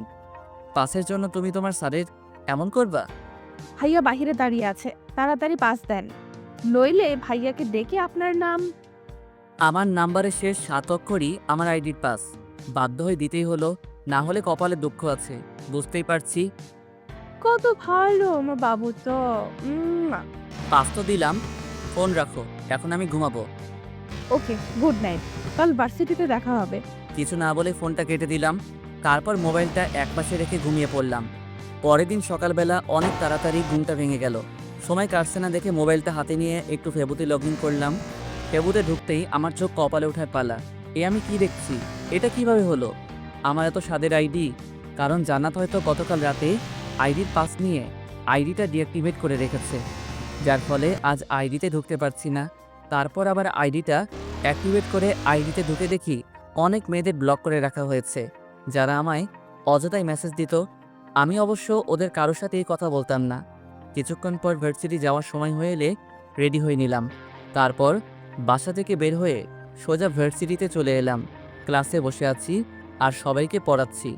এমন সময় জান্নাতের দিকে তাকাতেই দেখি মেয়েটা আমার দিকে তাকিয়ে মিটমিট করে হাসছে। ওর হাসি দেখে আমার গা জ্বলছে। তারপর ক্লাসটা করিয়ে চলে আসলাম অন্য ক্লাসে। এইভাবে একের পর এক ক্লাস শেষ করে আরেক ক্লাসে গিয়ে ক্লাস করাতে লাগলাম। ভার্সিটি ছুটি হয়ে গেলে সকল ছাত্রছাত্রীরা একে একে বাসায় চলে যেতে লাগলো। আমি একটা রিক্সা নিয়ে সোজা বাসায় চলে আসলাম। বাসায় এসে হাত মুখ ধুয়ে খাওয়া দাওয়া করে রুমে এসে কিছুক্ষণ রেস্ট নিতে লাগলাম। দেখতে দেখতে সন্ধ্যা হয়ে আসলো। জান্নাতকে পড়ানোর সময় হয়ে গেছে। রেডি হয়ে জান্নাতের বাসায় চলে আসলাম। জান্নাতের রুমে এসে দেখি ও রুমে নেই। আবার ওয়াশরুমের ভিতরে কে যেন নড়াচড়া করছে, হয়তো জান্নাতই হবে। একটা চেয়ার টেনে বসে পড়লাম আর জান্নাতের জন্য ওয়েট করতে লাগলাম। কিছুক্ষণ পর জান্নাত ওয়াশরুম থেকে বেরিয়ে এসে আমার সামনে দাঁড়ালো। গায়ে একটা শর্ট প্যান্ট আর পরনে একটা শার্ট। আরে আপনি কখন আসলেন? এই তো একটু আগে। ও সরি, আসলে গোসল করতেছিলাম তাই একটু লেট হয়ে গেল। না ঠিক আছে। আপনি ওই দিকে তাকিয়ে কথা বলছেন কেন? আমার দিকে তাকান। অনেক লেট হয়ে গেছে, পড়তে বসো এখন। কিছুক্ষণ কি যেন করলো, তারপর আবার আমার পাশে সে একটা চেয়ার টেনে বসে পড়লো। আচ্ছা জান্নাত, একটা কথা বলি। হুম, বলেন। এইসব ছোট ছোট প্যান্ট আর ছেলেদের মতো গায়ে সবসময় শার্ট না পরলে হয় না? আসলে এসব ছাড়া আমার অন্য কোনো কাপড় নেই। ইসলামে নারীদের জন্য পর্দা ফরজ করা হয়েছে। এখন তুমি যদি মুসলিম হয়ে বিধর্মীদের মতো চলাফেরা করো, তাহলে কি কেউ বলবে যে তুমি মুসলিম পরিবারের মেয়ে? নিশ্চুপ, শুধু মাথা নিচু করে বসে আছে। আচ্ছা বাদ দাও, এখন পড়ো। গতকালে পড়া জান্নাতকে আবার দেখতে বললাম। হঠাৎ মনে হলো আইডির কথা। ওকে জিজ্ঞেস করে দেখি ও ডিঅ্যাক্টিভেট করেছিল কিনা।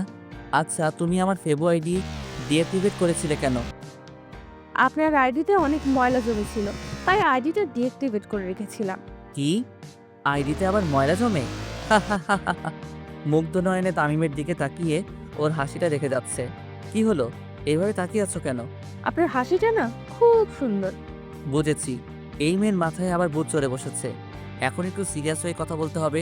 আমার আইডিটা ডিঅ্যাক্টিভেট করেছিলে কেন বলো? বললাম তো ময়লা জমেছিল তাই। আপনি আবার আইডি অ্যাক্টিভেট করেছেন নাকি?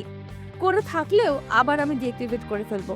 আর হ্যাঁ, এই আইডি আর ইউজ করবেন না, নতুন একটা আইডি খুলবেন, ওকে? কেন এই আইডি ইউজ করবো না? আর নতুন আইডি বা কেন খুলবো? কেন, মেয়েদের সাথে লুতুপুতু করতে ভালো লাগে তাই না? ওই আইডিতে তো অনেক মেয়ে, ওরা আপনাকে এত মেসেজ দেয় কেন? আমি কি করে জানবো?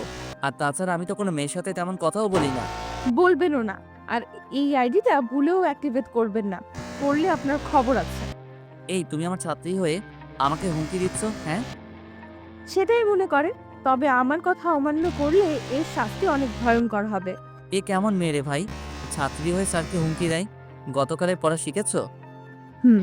বাহ, এই প্রথম তুমি কোনো পড়া শিখলে। Very good. আচ্ছা, আজকে কি পড়াবো বলো? এই চ্যাপ্টারের কয়েকটা প্রশ্ন বুঝতেছি না। ওকে দেখো, আমি বুঝিয়ে দিচ্ছি। ওকে কিছুক্ষণ বুঝিয়ে দিয়ে জিজ্ঞেস করলাম বুঝেছে কিনা। সেও সাথে সাথে হ্যাঁ বুঝেছি বলে দিল। অবাক হচ্ছি, আজ হঠাৎ জান্নাত সব কিছু একবারে বুঝে ফেলতেছে কিভাবে। তারপর জান্নাতকে আরও কিছুক্ষণ পড়িয়ে কালকের জন্য কিছু পড়া দিয়ে আজকের মতো ছুটি দিয়ে দিলাম। জান্নাতের বাসা থেকে বের হয়ে আসতেই যাব এমন সময় বাড়ির বাগান থেকে কে যেন আমায় ডাক দিল। চারপাশে তাকিয়ে দেখি রাসেল ভাই কি যেন করছেন আর আমায় ইশারায় ওনার কাছে ডাকছেন। আল্লাহ, উনি আমায় ডাকছেন কেন? গতকাল জান্নাত আমার নামে রাসেল ভাইকে কিছু বলেনি তো? কথাগুলো ভাবছি আর ভয়ে ভয়ে সামনের দিকে এগোচ্ছি। জি ভাইয়া, আমায় ডাকছেন? জান্নাতের পড়া কেমন চলছে? জি ভালোই। আর জান্নাত পড়ায় অনেক ভালো, একবার কিছু বুঝিয়ে দিলে সেটা সহজেই বুঝে ফেলে। একটু পাম দিচ্ছি আর কি। শুনেন স্যার, আমার বোনটাকে কখনো ধমকাবেন না। সে যাই করুক না কেন, ছোট থেকে মা হারিয়ে বড় হয়েছে আমার বোনটা। আজ পর্যন্ত কখনো ওর মায়ের অভাব বুঝতে দেয়নি। আশা করি আপনি এমন কিছু করবেন না যাতে আপনার প্রতি আমার... না না ভাইয়া, আপনি চিন্তা করবেন না, আমি কখনো জান্নাতকে ধমকাবো না। আপনি যেভাবে বলছেন আমি তাকে সেভাবেই পড়াই। কথাগুলো বলে উপরের দিকে তাকাতেই দেখি জান্নাত ওর বারান্দায় দাঁড়িয়ে আছে। আমি ওর দিকে তাকিয়েছি, এটা দেখেই সে উপর থেকে আমায় একটা ফ্লাইং কিস করলো। কি মেরে ভাই, নিচে তার ভাই দাঁড়িয়ে আছে, অথচ সে এইসবে না তাকিয়ে ছিছি। স্যার, আপনি কিছু ভাবছেন? হ্যাঁ, না মানে কিছু না। আমি তাহলে বাসায় যাই। ওকে, যান। আর ওইখানে দাঁড়িয়ে না থেকে ওদের বাসা থেকে বেরিয়ে সোজা আমাদের বাসায় চলে আসলাম। রাতের খাবার খেয়ে শুয়ে আছি, এমন সময় ফোনে জান্নাতের কল আসলো। প্রথমবার রিং হতে হতে কেটে গেল, দ্বিতীয়বার ফোন আসলে ইচ্ছে করে কেটে দেই, কারণ এই মেয়ের সাথে কথা বলার কোনো ইচ্ছাই নেই আমার। এইভাবে কয়েকবার কল কেটে দেওয়ার পর কিছুক্ষণ পর জান্নাতের নাম্বার থেকে ফোনে একটা মেসেজ আসলো। মেসেজটা ছিল এরকম: শেষবারের মতো কল দিব, যদি না ধরেন তাহলে কাল ভার্সিটিতে আসার আগেই হসপিটালের বেডে শুতে হবে। জান্নাতের এরকম মেসেজ দেখে একটু ভয় পেলাম, যেমন মেয়ে বলা যায় না, সত্যি সত্যি কিছু করে ফেলতে পারে। আবার ওর নাম্বার থেকে কল আসলো, এবার সাথে সাথে রিসিভ করলাম। এখন কল ধরলেন কেন? কিসের জন্য কল দিয়েছো বলো? প্রেম করার জন্য গো। দেখো, ঢং করবা না, যা বলো তাড়াতাড়ি বলে ফেলো। আমি ঘুমাবো, কাল আবার ভার্সিটি আছে। আমি ঢং করি তাই না? ওকে যান, কিছু বললাম না, আপনি ঘুমান। তবে তার আগে আমায় একটা ইয়ে দেন। এসব ইয়ে দিয়ে আমি বুঝি না, যা বলার ভালো করে বলো। ওকে, একটা পাপ্পি দেন। পারবো না, ফোন রাখো বলছি। রাগ দেখিয়ে লাভ হবে না। আপনি ভালো করেই জানেন আমার উপর রাগারাগি করেছেন, এটা ভাইয়া জানতে পারলে আপনার সাথে কি কি হতে পারে। সো কোনো কথা না বলে যেটা চেয়েছি সেটা দিয়ে দেন। রাগারাগির কারণটা যদি তোমার ভাইয়া জানতে পারে তাহলে উনি আমায় কিছু করবেন না।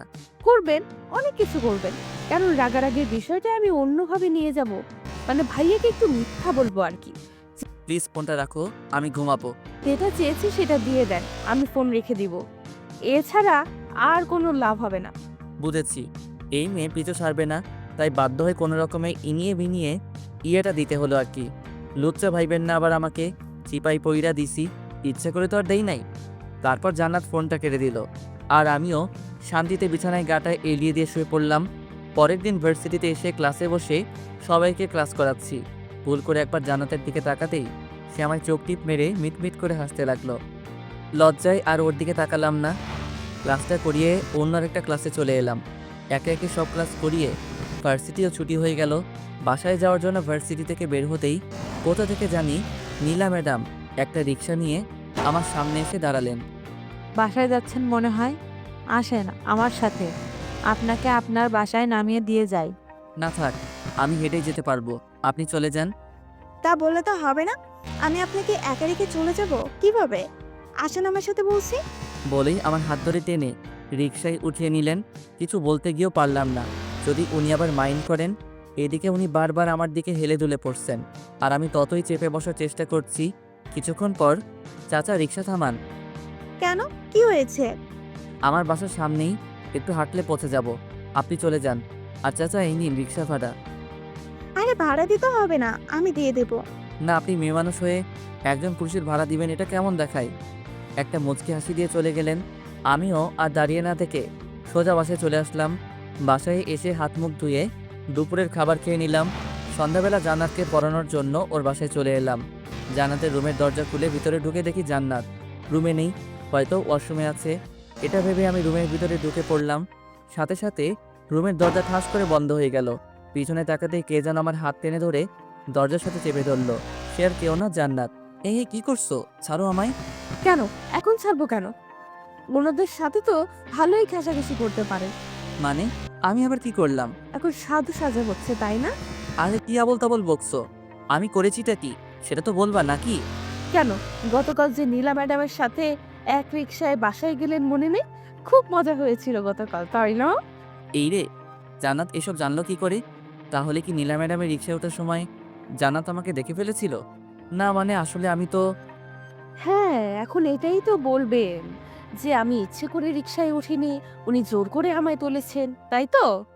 তার মানে তুমি সব দেখেছো, আর আমার কি দোষ বলো? উনি তো আমায়...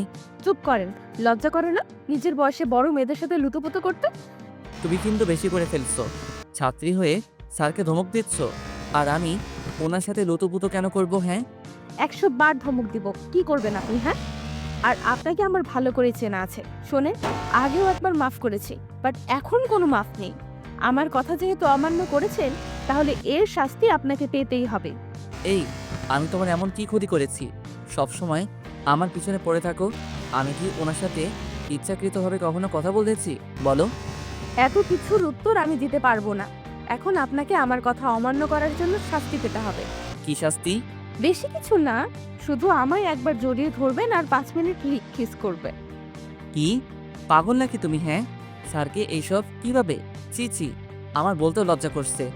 চিন্তা করবেন না, বিয়ের পর আপনার সব লজ্জা ভেঙে দিব। এখন যা যা বলেছে তা করেন। অসম্ভব, আমি এইসব কিছুতেই করব না। আর আমি আজকে আঙ্কেলকে তোমার বিষয় সব বলে দিব, তারপর তোমাকে পড়ানো বাদ দিয়ে দিব। সাথে সাথে আমার কলারটা চেপে ধরে আমার মুখের কাছে ওর মুখ নিয়ে আসলো আর বলল, এইসবের কিছু করলে খুন করে ফেলবো কিন্তু। আর আমি যা বলেছি এখন যদি তা না করেন, তাহলে আমি চিৎকার করে ভাইয়াকে ডাকবো। তারপর ভাইয়া এসে আপনার কি হাল করবে ভাবতেও পারবেন না।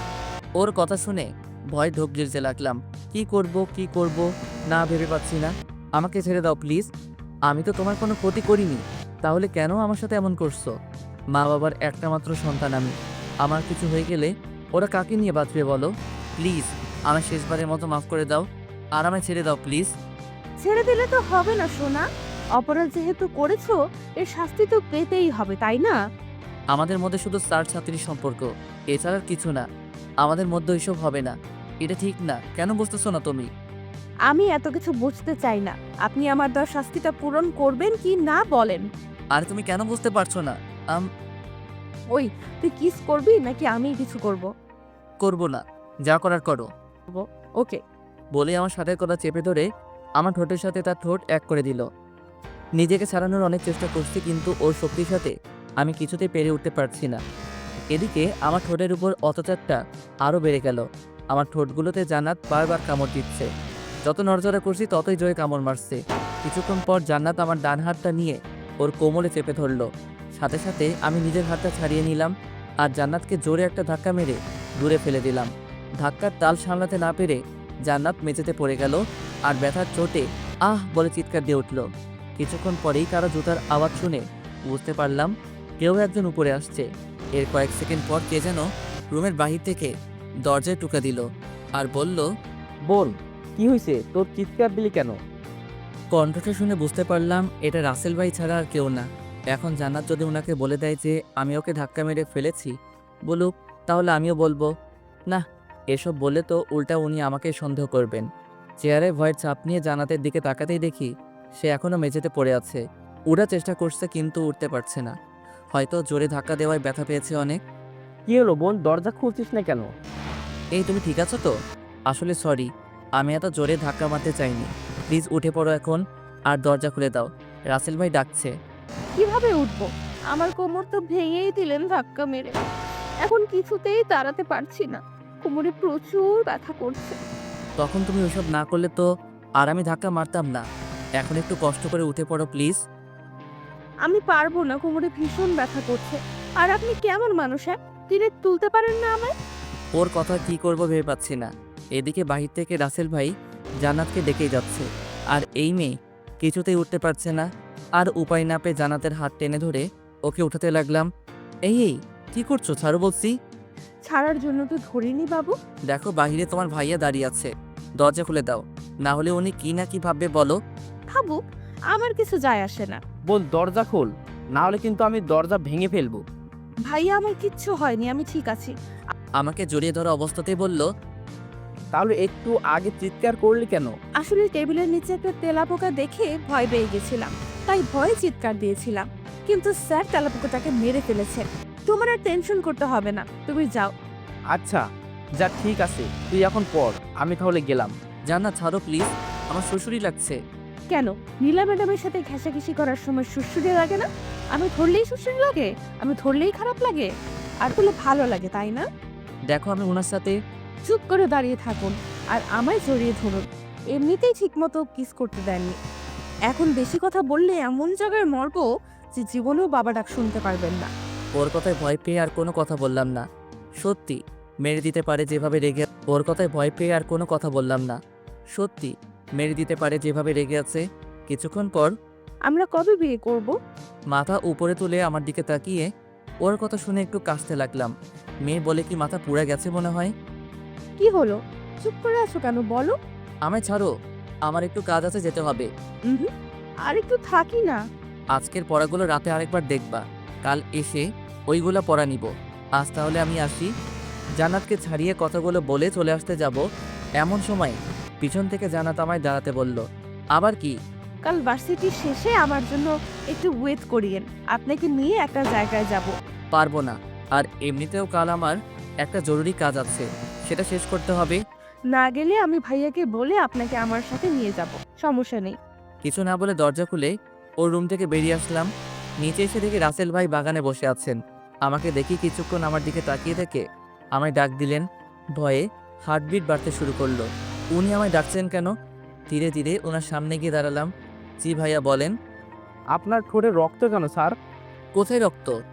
বলে ঠোঁটে হাত দিয়ে দেখি আঙ্গুলে একটু রক্ত লেগে গেছে। ও তার মানে জান্নাত তখন কামড়িয়ে রক্ত বের করে ফেলেছে। ও, এটা আসলে নিচে নামার সময় দেয়ালের সাথে ঠোঁট লেগে হয়তো কেটে গেছে। কিন্তু দেখে তো মনে হচ্ছে কেউ কামড় মেরেছে। এই রে, এখন কি বলবো ভাবতেছি। এমন সময় উপরের দিকে তাকাতেই দেখি জান্নাত ও রুমের বারান্দায় দাঁড়িয়ে আমার দিকে দুষ্টু হাসি হাসছে। ওর হাসি দেখে গা জ্বলা শুরু করেছে। ওর জন্যই এখন রাসেল ভাইয়ের কাছে আমায় ধরা পড়তে হয়েছে। কি হলো স্যার, কিছু ভাবছেন নাকি? না কিছু না, তাড়াহুড়ো করে সিঁড়ি বেয়ে নামতে গিয়ে দেয়ালের সাথে ঠোঁট লেগে যায় আর হালকা দাঁতও লেগে গেছিল, তাই হয়তো এমন হয়েছে। ও আচ্ছা। জি আচ্ছা, তাহলে আমি আজ আসি। তারপর ওদের বাসা থেকে বের হয়ে সোজা বাসায় চলে আসলাম। বাসায় ঢোকার সময় হাত দিয়ে মুখটা ঢেকে রুমে চলে এলাম, না হলে ঠোঁটের বিষয়টা আম্মুর চোখে পড়লে বাঁচা যাবে না।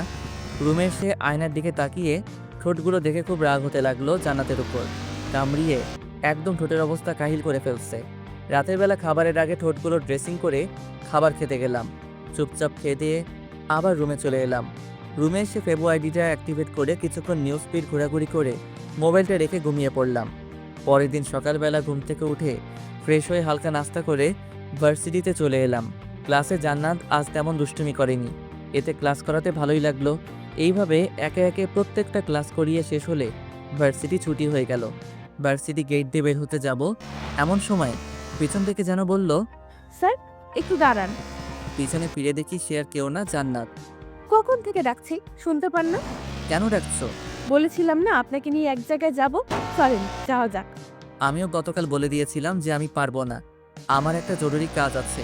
ওকে দাঁড়ান, ভাইয়াকে ফোন করে আসতে বলি, উনি এসে আপনাকে যাওয়ার জন্য রাজি করাবে। প্লিজ একটু বোঝার চেষ্টা করো, আমি আপনি আমার সাথে যাবেন নাকি আমি ভাইয়াকে ফোন করে আসতে বলবো? ওকে চলো, তবে আমি বেশিক্ষণ তোমার সাথে থাকতে পারবো না। দেখা যাবে। বলে একটা রিক্সা ডেকে নিজে উঠে আমাকে উঠতে বলল।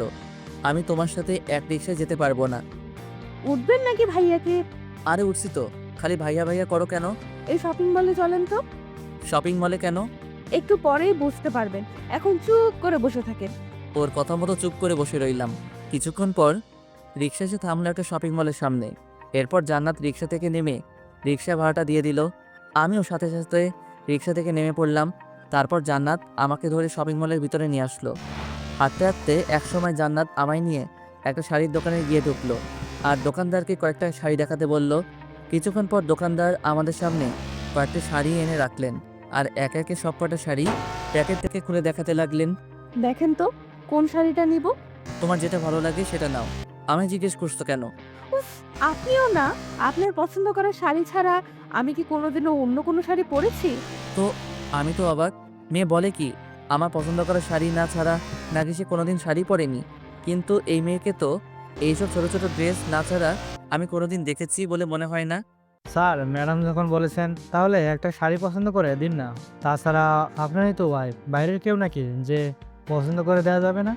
দোকানদার আমাকে উদ্দেশ্য করে বলল কথাগুলো। লোকটার কথা শুনে কি বলবো কিছুই বুঝতে পারছি না। জান্নাতের দিকে তাকিয়ে দেখি ও আমার দিকে তাকিয়ে মুচকি মুচকি হাসি হাসছে। এই মেয়ে তো দেখি আচ্ছা বদমাইশ। লোকটা আমাকে ওর স্বামী বানিয়ে ফেললো আর সে কিছুই বলছে না, উল্টা হাসছে। কি হলো, এত কি ভাবছেন? একটা শাড়ি পছন্দ করে দিন না। আর কোনো উপায় না পেয়ে ওকে একটা নীল কালারের শাড়ি দেখিয়ে বললাম, এটা নাও, তোমায় অনেক মানাবে। ওকে, তাহলে এই শাড়িটা প্যাক করে দেন। দোকানদার শাড়িটা প্যাক করে দিলে শাড়ির দাম দিয়ে জান্নাত আমায় নিয়ে বাড়িতে চলে আসলো। চলেন কোনো রেস্টুরেন্টে গিয়ে দুজন লাঞ্চ করে নিই। না, আমি বাসায় চলে যাব, তুমি গিয়ে লাঞ্চ করে নাও। আমি একা কি করে যাই? আপনাকেও আমার সাথে গিয়ে লাঞ্চ করতে হবে, চলে।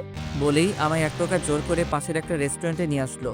তারপর ওয়েটারকে ডেকে দুজনের জন্য কিছু খাবার অর্ডার দিল। কিছুক্ষণ পর ওয়েটার এসে দুজনকে খাবার দিয়ে গেল আর দুজন যার যার মতো খেতে লাগলাম। খাওয়া দাওয়া শেষ করে বিল মিটিয়ে দুজন বাইরে চলে আসলাম। সব কাজ তো শেষ, এখন কি আমি বাসায় যেতে পারি? যেতে পারে, তবে আজ একটু তাড়াতাড়ি পড়াতে আসবেন, ওকে? ওর কথার কোনো উত্তর না দিয়ে একটা রিক্সা নিয়ে সোজা বাসায় চলে আসলাম। বাসায় আসতে আম্মু এসে জিজ্ঞেস করলেন, আজ আসতে তো দেরি হলো কেন? আসলে একটু কাজ ছিল। আচ্ছা, তুই ফ্রেশ হয়ে আয়, আমি টেবিলে তোর জন্য খাবার দিচ্ছি। আম্মু, আমি বাহির থেকে খেয়ে এসেছি। আচ্ছা, তাহলে রুমে গিয়ে রেস্ট নে। আচ্ছা বলে সোজা রুমে চলে এলাম। রুমে এসে ফ্রেশ হয়ে বিছানায় শুয়ে শুয়ে কিছুক্ষণ ফেসবুকিং করতে লাগলাম। এইভাবে বিকালটা কেটে গেল। সন্ধ্যাবেলা জান্নাতকে পড়ানোর জন্য ওর বাসায় চলে এলাম। জান্নাতের রুমের কাছে এসে দরজাটা খুলে ভিতরে ঢুকে সামনে তাকাতেই আমি অবাক, কারণ সামনে জান্নাত শাড়ি পরা অবস্থায় দাঁড়িয়ে আছে। শাড়িতে ওকে ভীষণ সুন্দর লাগছে। কেন জানি ওর থেকে চোখ ফেরাতেই পারছি না। এক পলকে ওর দিকে তাকিয়ে আছি। কি হলো স্যার, এমন করে কি দেখছেন? হঠাৎ জান্নাতের কথায় বাস্তবে ফিরলাম। দেখি ও আমার দিকে দুষ্টুমি ভরা চোখে তাকিয়ে আছে। না মানে আসলে তোমাকে আজ শাড়িতে ভীষণ সুন্দর লাগছে বলেই জিভে কামড় দিলাম। হাই হাই, মুখ ফসকে কি বলে ফেললাম। এখন জান্নাত কি না কি ভাববে। সত্যিই আমার সুন্দর লাগছে। হুম। আপনার পছন্দ করা শাড়ি পরেছি যে, সুন্দর লাগবে না কেন? আজকে তাহলে পড়বা না? হুম, পরবো তো। আর আপনি দাঁড়িয়ে আছেন কেন? বসেন। তারপর একটা চেয়ার টেনে টেবিলের পাশে গিয়ে বসে পড়লাম। জান্নাতও একটা চেয়ার টেনে আমার সামনে চেয়ারে বসে পড়লো। তা আজ হঠাৎ শাড়ি পরলে যে, কোথাও যাওয়া নাকি? না, এমনিতেই পরেছি। ও আচ্ছা, তা গতকালে পড়া শেখা হয়েছে? হুম। ওকে, তাহলে আজকে নতুন কিছু পড়াই। একদিন না পড়লে কি? মানে? মানে আজকে পরবো না। পড়বা না যখন তাহলে আগে বললেই তো হতো, আমি আর আসতাম না। ওকে, তাহলে আমি চলে যাই। না, আপনি কোথাও যেতে পারবেন না। তাহলে কি করব? বসা থেকে উঠে এসেই আমার কোলে বসে পড়লো আর বলল, কেন? আমার সাথে আজ গল্প করবে? এটা কেমন অসভ্যতা? গল্প করবে যখন তাহলে আমার কোলে বসেছো কেন? কেন? আর কোথাও বসার জায়গা আছে নাকি? কেন বসার জন্য চেয়ার নেই? চেয়ারে গিয়ে বসো আর আমার কোল থেকে নামো। নামবো না। কি করবেন আপনি? দেখো তুমি কিন্তু বেশি বাড়াবাড়ি করে ফেলছো। কোথায় বাড়াবাড়ি করলাম? কোল থেকে নামো বলছি। কেন? আমায় আপনার ভালো লাগে না? দেখো তুমি আমার ছাত্রী, আমি কখনো তোমায় ওই নজরে দেখিনি। তো কি হয়েছে? এখন থেকে দেখবেন। বলেই আমার ডান হাতটা নিয়ে ওর কোমরের মধ্যে চেপে ধরলো। এবার রাগটা আর ধরে রাখতে পারলাম না। জান্নাতকে কোল থেকে উঠিয়ে ওর গালে ঠাস করে একটা চড় মেরে দিলাম। চড় খেয়ে জান্নাত গালে হাত দিয়ে আমার দিকে ছলো ছলো চোখে তাকিয়ে রইল। হয়তো আমার থেকে সে এটা আশা করেনি, কিন্তু ওর কাজকর্মের জন্য এটা ওর প্রাপ্যই ছিল। আপনি আমায় মারলেন? মেরেছি, বেশ করেছি। অনেকদিন ধরেই তোমার এইসব পাগলামিগুলো সহ্য করে এসেছি, কিন্তু আর না। একটা কথা মাথায় ঢুকিয়ে নাও, তুমি যাই করো না কেন, তোমায় আমি ভালোবাসতে পারবো না, কারণ তুমি আমার ছাত্রী। এর বেশি কিছু হওয়ার চেষ্টাও করবে না। কথাগুলো বলেই জান্নাতের রুম থেকে বেরিয়ে আসলাম। সিঁড়ি বেয়ে নিচে নামতেই দেখি আঙ্কেল সোফায় বসে আছেন। আমাকে নিচে নামতে দেখে জিজ্ঞেস করলেন, কি হলো বাবা, আজ এত তাড়াতাড়ি চলে যাচ্ছ যে? জান্নাতকে পড়াবা না? আসলে আঙ্কেল, আমার শরীরটা আজ বেশি ভালো না, তাই বাসায় চলে যাচ্ছি। শরীর খারাপ থাকলে পড়াতে আসলে কেন? ফোন করে বলে দিতেই পারতে যে আজ পড়াতে আসবে না। না মানে এদিক দিয়ে যাচ্ছিলাম, তাই ভাবলাম আর ফোন করার কি দরকার, বাসায় এসেই বলে যাই। আচ্ছা, তাহলে তুমি বাসায় যাও আর গিয়ে রেস্ট নাও। আচ্ছা, তাহলে আমি আজ আসি। তারপর জান্নাতের বাসা থেকে বের হয়ে সোজা আমাদের বাসায় চলে আসলাম। রুমে এসে বিছানায় বসে ভাবছি, জান্নাতকে চর মেরে কি ঠিক করলাম? যদি ও আমার নামে ওর ভাইয়ের কাছে বিচার দিয়ে বসে, তাহলে আমার কি হবে? দূর, যা হওয়ার হবে। এত ভয় পেলে চলবে না। আর চরটা ওর প্রাপ্যই ছিল। দিন দিন ওর পাগলামিগুলো না হলে আরও বেড়ে যাবে। পারলে ওকে পড়ানোয় ছেড়ে দিব। ওই দিনের মতো রাতের খাবারটা খেয়ে রুমে এসে ঘুমিয়ে পড়লাম। পরের দিন সকালবেলা ঘুম থেকে উঠে ফ্রেশ হয়ে ভার্সিটিতে চলে এলাম। ক্লাসে বসে আছি, কিন্তু একজনকে আজ ক্লাসে দেখছি না। সে হলো জান্নাত। মেয়েটা হয়তো আজ ভার্সিটিতে আসেনি। কেন আসেনি এটাও আজ করতে পেরেছি। হয়তো গতকাল চরমারায় আজ রাগ করে ভার্সিটিতে আসেনি। না আসলে নাই, তাতে আমার কি। একের পর এক ক্লাস করাতে লাগলাম, কিন্তু আজ কিছুই ভালো লাগছে না। বারবার শুধু জান্নাতের দুষ্টুমিগুলো চোখের সামনে ভেসে উঠছে। ভার্সিটি ছুটি হলে বাসায় চলে আসলাম। রুমে এসে ফ্রেশ হয়ে খাওয়া দাওয়া করে রুমে এসে কিছুক্ষণ ঘুমিয়ে পড়লাম। বিকেলবেলা ঘুম থেকে উঠে মসজিদে গিয়ে নামাজ পড়ে কিছুক্ষণ বাইরে হাঁটাহাঁটি করে বন্ধুদের আড্ডায় চলে আসলাম। আজকে জান্নাতকে পড়াতে যাব না, তাই বন্ধুদের আড্ডায় এসে ওদের সাথে কিছুক্ষণ জমিয়ে আড্ডা দিলাম। অনেক দিন পর ওদের সাথে দেখা, তাই সহজে ছাড়তে চাইনি। অবশেষে অনেক জোরাজোরি করে ওদের থেকে বিদায় নিয়ে বাসায় চলে আসলাম। এইভাবে দিনটা কেটে গেল। পরের দিন ভার্সিটিতে গিয়ে ক্লাসে বসে আছি, কিন্তু জান্নাতকে আজও ক্লাসে দেখতে না পেয়ে কেন যেন মনটা খারাপ হয়ে গেল। গেলাম, একে একে সব ক্লাস শেষ হলে ভার্সিটিও ছুটি হয়ে গেল। ক্লাস থেকে বের হতে যাব, এমন সময় দেখি নীলা ম্যাডাম ভার্সিটির বারান্দায় দাঁড়িয়ে আছেন। মনে হয় কারো জন্য ওয়েট করছেন। আমি সেদিকে না তাকিয়ে চলে আসতে যাব, এমন সময় নীলা ম্যাডাম আমায় দেখতে পেয়ে ডাক দিয়ে দাঁড়াতে বললেন। এরপর আমার সামনে এসে দাঁড়িয়ে বললেন, চলো, তোমার সাথে আমার কিছু কথা আছে। বলেই আমার হাত ধরে ভার্সিটির পিছনে নিয়ে আসলেন। ভার্সিটির পিছনে এসে আমার সামনে দাঁড়িয়ে আমায় একটা ফুল দিয়ে উনি হুট করে প্রপোজ করে বসলেন। ওনার এমন কাজে আমি অনেকটা চমকে উঠলাম। কি বলবো ভেবে পাচ্ছি না। চুপ করে থাকলে হবে না, আমার প্রপোজের উত্তর চাই। মাফ করবেন প্লিজ, কারণ আমার আব্বু অনেক আগে থেকেই একজনের সাথে আমার বিয়ে ঠিক করে রেখেছেন। কার সাথে? নাম কি ওই মেয়েটার? এইসবের কিছুই আমি জানি না। শুধু এটাই জানি আব্বু ওনার এক বন্ধুর মেয়ের সাথে অনেক আগে থেকেই আমার বিয়ে ঠিক করে রেখেছেন। আমি সত্যি তোমায় ভালোবেসে ফেলেছি। প্লিজ তুমি আমায় বিয়ে করে নাও, কথা দিচ্ছি কখনো তোমায় কষ্ট দিব না। সরি, আমি আমার আব্বুর অমতে আপনাকে বিয়ে করতে পারবো না। আর তাছাড়াও বয়সে আপনি আমার অনেক বড় হবেন। আপনাকে কিভাবে আমি বিয়ে করি বলেন? বয়সে বড় বলে কি আমায় বিয়ে করা যাবে না? তা নয়, কিন্তু আব্বু যে একজনের সাথে আমার বিয়ে ঠিক করে রেখেছেন তার কি হবে? ওকে ফাইন, তোমার আব্বু যদি বলেন তাহলে তুমি আমায় বিয়ে করবে তো? সেটা কখনো হবে না ম্যাডাম। শুধু শুধু কষ্ট পাবেন না প্লিজ। আমি যাই, আমার একটু কাজ আছে বলেই ওনার সামনে থেকে চলে আসলাম। তারপর একটা রিক্সা নিয়ে সোজা বাসায় চলে আসলাম। বাসায় এসে ফ্রেশ হয়ে খাওয়া দাওয়া করে রুমে এসে ভাবতে লাগলাম নীলা ম্যাডামের ঘটনাটা। উনি যে আমায় এইভাবে প্রপোজ করে বসবেন আর বিয়ের কথা বলে উঠবেন তা ভাবতেও পারিনি। বিষয়টা নিয়ে যত ভাবছি তত মাথা ব্যথা বেড়ে যাচ্ছে। এইভাবে বিকালটা কোনো রকমে কেটে গেল। ভাবলাম আজ জান্নাতকে পড়াতে চাই, তাই রেডি হয়ে জান্নাতদের বাসায় চলে আসলাম। ওদের বাসায় এসে দেখি আঙ্কেল আর রাসেল ভাই সোফায় বসে আছেন আর কি নিয়ে যেন কথা বলছেন। আমাকে দেখেই আঙ্কেল আমায় ডাক দিলেন। জি আঙ্কেল, কিছু বলবেন? বাবা কি আর বলবো, আমার মেয়েটা যে কি হয়েছে ভেবেই পাচ্ছি না। যে মেয়ে সবসময় হাসি খুশি থাকতো আর দুষ্টুমি করে ঘর মাতিয়ে রাখতো, সে আজ নীরব প্রকৃতি হলো কি করে, এটা নিয়ে খুব চিন্তায় আছি। মানে কিছু বুঝলাম না আঙ্কেল। এই কয়েকদিন ধরে জান্নাত সবসময় ঘরের দরজা লাগিয়ে বসে থাকে। খাবারের সময় ডাক দিলে খাবার খায় না, কারোর সাথে তেমন কথা বলে না। সেই গতকাল রাতে হালকা কিছু খাবার খেয়েছে আর আজকে সারাদিন ধরে কিছুই খায়নি। ওর হঠাৎ এমন পরিবর্তন হওয়ার কারণ কি আমি ঠিক বুঝে উঠতে পারছি না। আব্বু নিশ্চয়ই জান্নাতের সাথে কেউ খারাপ বিহেভ করেছে, না হলে ওকে কোনোভাবে কষ্ট দিয়েছে। একবার শুধু ওই শালাকে পাই, একেবারে মাটিতে গেড়ে ফেলবো। ওনার কথায় হালকা ভয় পেলেও তৎক্ষণাৎ নিজেকে সামনে নিয়ে বললাম, আপনি চিন্তা করবেন না আঙ্কেল, আমি দেখছি ওর কি হয়েছে। আর কিছুক্ষণ পর কাউকে দিয়ে ওর রুমে খাবার পাঠিয়ে দিয়েন, আমি ওকে খাওয়ানোর ব্যবস্থা করছি। কথাগুলো বলে সোজা জান্নাতের রুমের কাছে চলে এলাম। এসে দেখি ভিতর থেকে রুমের দরজা লাগানো, তাই দরজায় একটা টুকা দিলাম। কোনো রেসপন্স না পেয়ে আবার জোরে একটা টুকা দিলাম। কতবার বলবো আমি খাবো না, তারপরও কেন বারবার এসে বিরক্ত করছো? জান্নাত দরজা খুলো, আমি তোমার স্যার। কেন এসেছেন আপনি? চলে যান এখান থেকে। ওকে চলে যাব, তার আগে একবার দরজা খুলো, তোমার সাথে আমার কিছু কথা আছে। খুলবো না, আর আপনার সাথে আমি কোনো কথা বলতে চাই না। প্লিজ চলে যান এখান থেকে। ওকে, তাহলে আমি গেলাম নীলা ম্যাডামের কাছে। জানো উনি আজ আমার ভার্সিটিতে প্রপোজ করেছেন। ভাবছি ওনার প্রপোজালটা অ্যাকসেপ্ট করে নিব। কথাগুলো বলে জান্নাতের রুমের সামনে দাঁড়িয়ে রইলাম। কিছুক্ষণ পর জান্নাত দরজা খুলে দেখলো আমি ওর সামনেই দাঁড়িয়ে আছি। কিছু না বলে বিছানায় গিয়ে শুয়ে পড়লো। আমিও ভিতরে ঢুকে ওর বিছানার পাশে একটা চেয়ার টেনে বসে পড়লাম।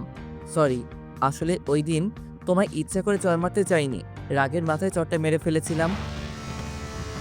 এখনো রেগে আছো আমার উপর? আচ্ছা এই দেখো আমি কান ধরলাম, আর কখনো তোমায় মারবো না, প্রমিস। আরে বাবা সরি বললাম তো। আর তুমি নাকি সকাল থেকে কিছুই খাও নাই, এটা কি সত্যি? কেন খাও নাই? আমার ইচ্ছা, আমি খাবো না, তাতে আপনার কি?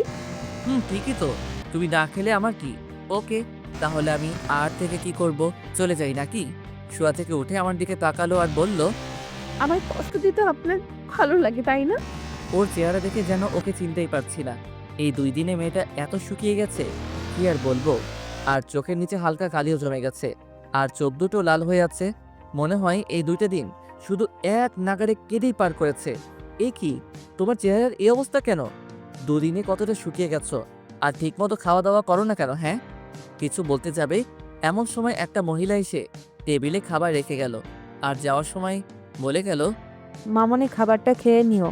যাও এখন হাত মুখ ধুয়ে এসে খাবার খেয়ে নাও। খাবো না। দেখো পাগলামি করো না প্লিজ, খেয়ে নাও। বললাম তো খাবো না। বুঝেছি, এখন আমায় কি করতে হবে। বসা থেকে উঠে ওয়াশরুমে গিয়ে হাতটা ধুয়ে আবার ওর পাশে এসে বসে পড়লাম, আর প্লেট থেকে এক লোকমা খাবার নিয়ে ওর মুখের সামনে ধরে বললাম, হা করো, আমি তোমায় খাইয়ে দিচ্ছি। আমার খিদে নেই। চুপ, আর একটা কথা বলবা না। খেতে বলছি না, হা করো। ধমক শুনে ভয়ে ভয়ে হা করে ফেললো। আমিও ওকে এই সুযোগে খাবার খাইতে দিতে লাগলাম। একদম বাচ্চাদের মতো মুখ ফুলিয়ে খাচ্ছে, দেখে মনেই হবে না যে এই মেয়ে ভার্সিটিতে পড়ে। ওকে খাওয়ানো শেষ করে হাত ধুয়ে এসে ওকে জিজ্ঞেস করলাম, আজ কি পড়বা? বুঝেছি, হয়তো পড়বে না। আচ্ছা তাহলে আমি যাই। আর হ্যাঁ, কাল কিন্তু ভার্সিটিতে যাবা।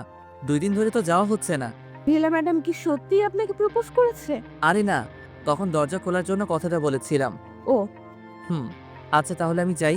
আর কাল ভার্সিটিতে আসবা কিন্তু। বলেই ওর রুম থেকে বেরিয়ে আসলাম।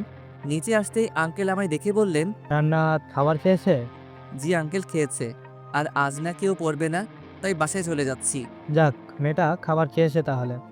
আচ্ছা বাবা, তুমি যাও। আর কালকে পড়াতে আসবে কিন্তু। আচ্ছা আঙ্কেল। তারপর জান্নাতের বাসা থেকে বের হয়ে আমাদের বাসায় চলে এলাম। বাসায় এসে নিজের রুমে যাওয়ার সময় ড্রয়িং রুমে চোখ পড়তে কিছুটা অবাক হলাম, কারণ ড্রয়িং রুমে নীলা ম্যাডাম বসে আছেন আর ওনার সাথে একজন ভদ্রলোক আর মহিলাও আছেন। হয়তো ওনার মা বাবা হবে। ওদের সাথে আব্বু বসে আছেন আর কি যেন কথা বলছেন। আমি ড্রয়িং রুমে ঢুকতেই নীলা ম্যাডাম আর ওনার সাথে আসা মহিলা আর লোকটা উঠে চলে যেতে লাগলেন। যাওয়ার সময় নীলা ম্যাডাম আমার দিকে তাকিয়ে মনমরা একটা হাসি দিয়ে চলে গেলেন।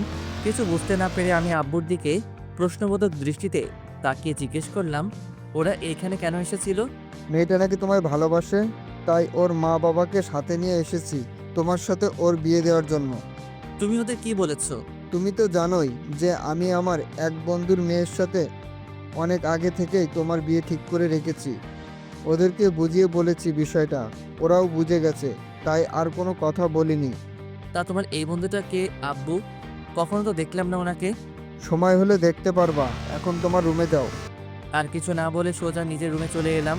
আব্বুর সব বন্ধুকে আমি কম বেশি চিনি, কিন্তু আমার জানা মতে ওদের কোনো মেয়ে নেই যার বিয়ের বয়স হয়েছে। তাহলে ওনার ওই বন্ধুটা কে হতে পারে? ওই দিনের মতো রাতের খাবারটা খেয়ে রুমে এসে ঘুমিয়ে পড়লাম। পরের দিন সকালবেলা ঘুম থেকে উঠে ভার্সিটিতে চলে এলাম। ক্লাসে দেখি আজ জান্নাতও ক্লাসে উপস্থিত আছে। ওকে দেখে খুব খুশি হলাম, জানি না কেন। ক্লাস করানোর সময় জান্নাত চুপ করে মনোযোগ সহকারে ক্লাস করছিল। জান্নাতের এমন পরিবর্তন দেখে খুব ভালো লাগলো। কিছুক্ষণ পর বেল বেজে উঠলে সবাইকে কিছু পড়া দিয়ে অন্য ক্লাসে চলে গেলাম। এইভাবে দিনটা কেটে গেল। ভার্সিটি থেকে বাসায় এসে খেয়ে দিয়ে রুমে এসে কিছুক্ষণ রেস্ট নিলাম। দেখতে দেখতে বিকাল হয়ে আসলো, তাই জান্নাতকে পড়ানোর জন্য ওদের বাসায় চলে আসলাম। জান্নাতের রুমে এসে দেখি ও একটা বই নিয়ে টেবিলে বসে বসে পড়ছে। যাকে কোনোদিন ঠিকমতো পড়তে দেখলাম না, সেই আজ এত মনোযোগ দিয়ে পড়ছে। অবাক না হয়ে আর পারা গেল না। তারপর ওর কাছে গিয়ে জিজ্ঞেস করলাম, কি করছো? ক্লাসের গড়াটা ঠিক বুঝতে পারছি না, সেটাই দেখছি। কই কোনটা বোঝো নাই, দেখাও তো। এই যে এটা। তারপর ওকে ওই পড়াটা বুঝিয়ে দিলাম, কিন্তু আশ্চর্যের ব্যাপার, ওকে বোঝাতে আজ এত কষ্ট লাগে কি কারণ? ও একেবারে বুঝে ফেলেছে। ওর এমন পরিবর্তনে আমি অবাকের উপর অবাক হচ্ছি। ওই দিনের মতো জান্নাতকে পড়িয়ে বাসায় চলে আসলাম। এইভাবে কাটতে লাগলো আমাদের দিনকাল। দেখতে দেখতে কেটে গেল কয়েকটা মাস। এই কয়েক মাসে জান্নাত একেবারে বদলে গেছে। আগের মতো আর আমার সাথে দুষ্টুমি করে না। কোনো কিছু বললে ওর ভাইয়ের নামে ভয় দেখায় না। সবসময় পড়াশোনা নিয়ে পড়ে থাকে। ক্লাসেও এখন মনোযোগ দিয়ে ক্লাস করে। জান্নাতের এমন পরিবর্তনে আমি অনেকটা খুশি হয়েছি, কিন্তু ওর দুষ্টুমিগুলো এখন খুব মিস করছি। হয়তো আমিও এই কয় মাসে ওর মায়ায় পড়ে গেছি। আর হ্যাঁ, আরেকটা কথা, এর মধ্যে জান্নাতের প্রথম বর্ষে পরীক্ষাও হয়ে গেছে। আর জান্নাত ক্লাসের মধ্যে প্রথম স্থান অর্জন করেছে। নীলা ম্যাডামও এখন আমার সাথে তেমন কথা বলেন না। দেখা হলে মাঝে মধ্যে শুধু ভালো মন্দ জিজ্ঞেস করেন, এই আর কি। সব কিছুর মধ্যে দিয়ে ভালোই চলছিল দিনকাল।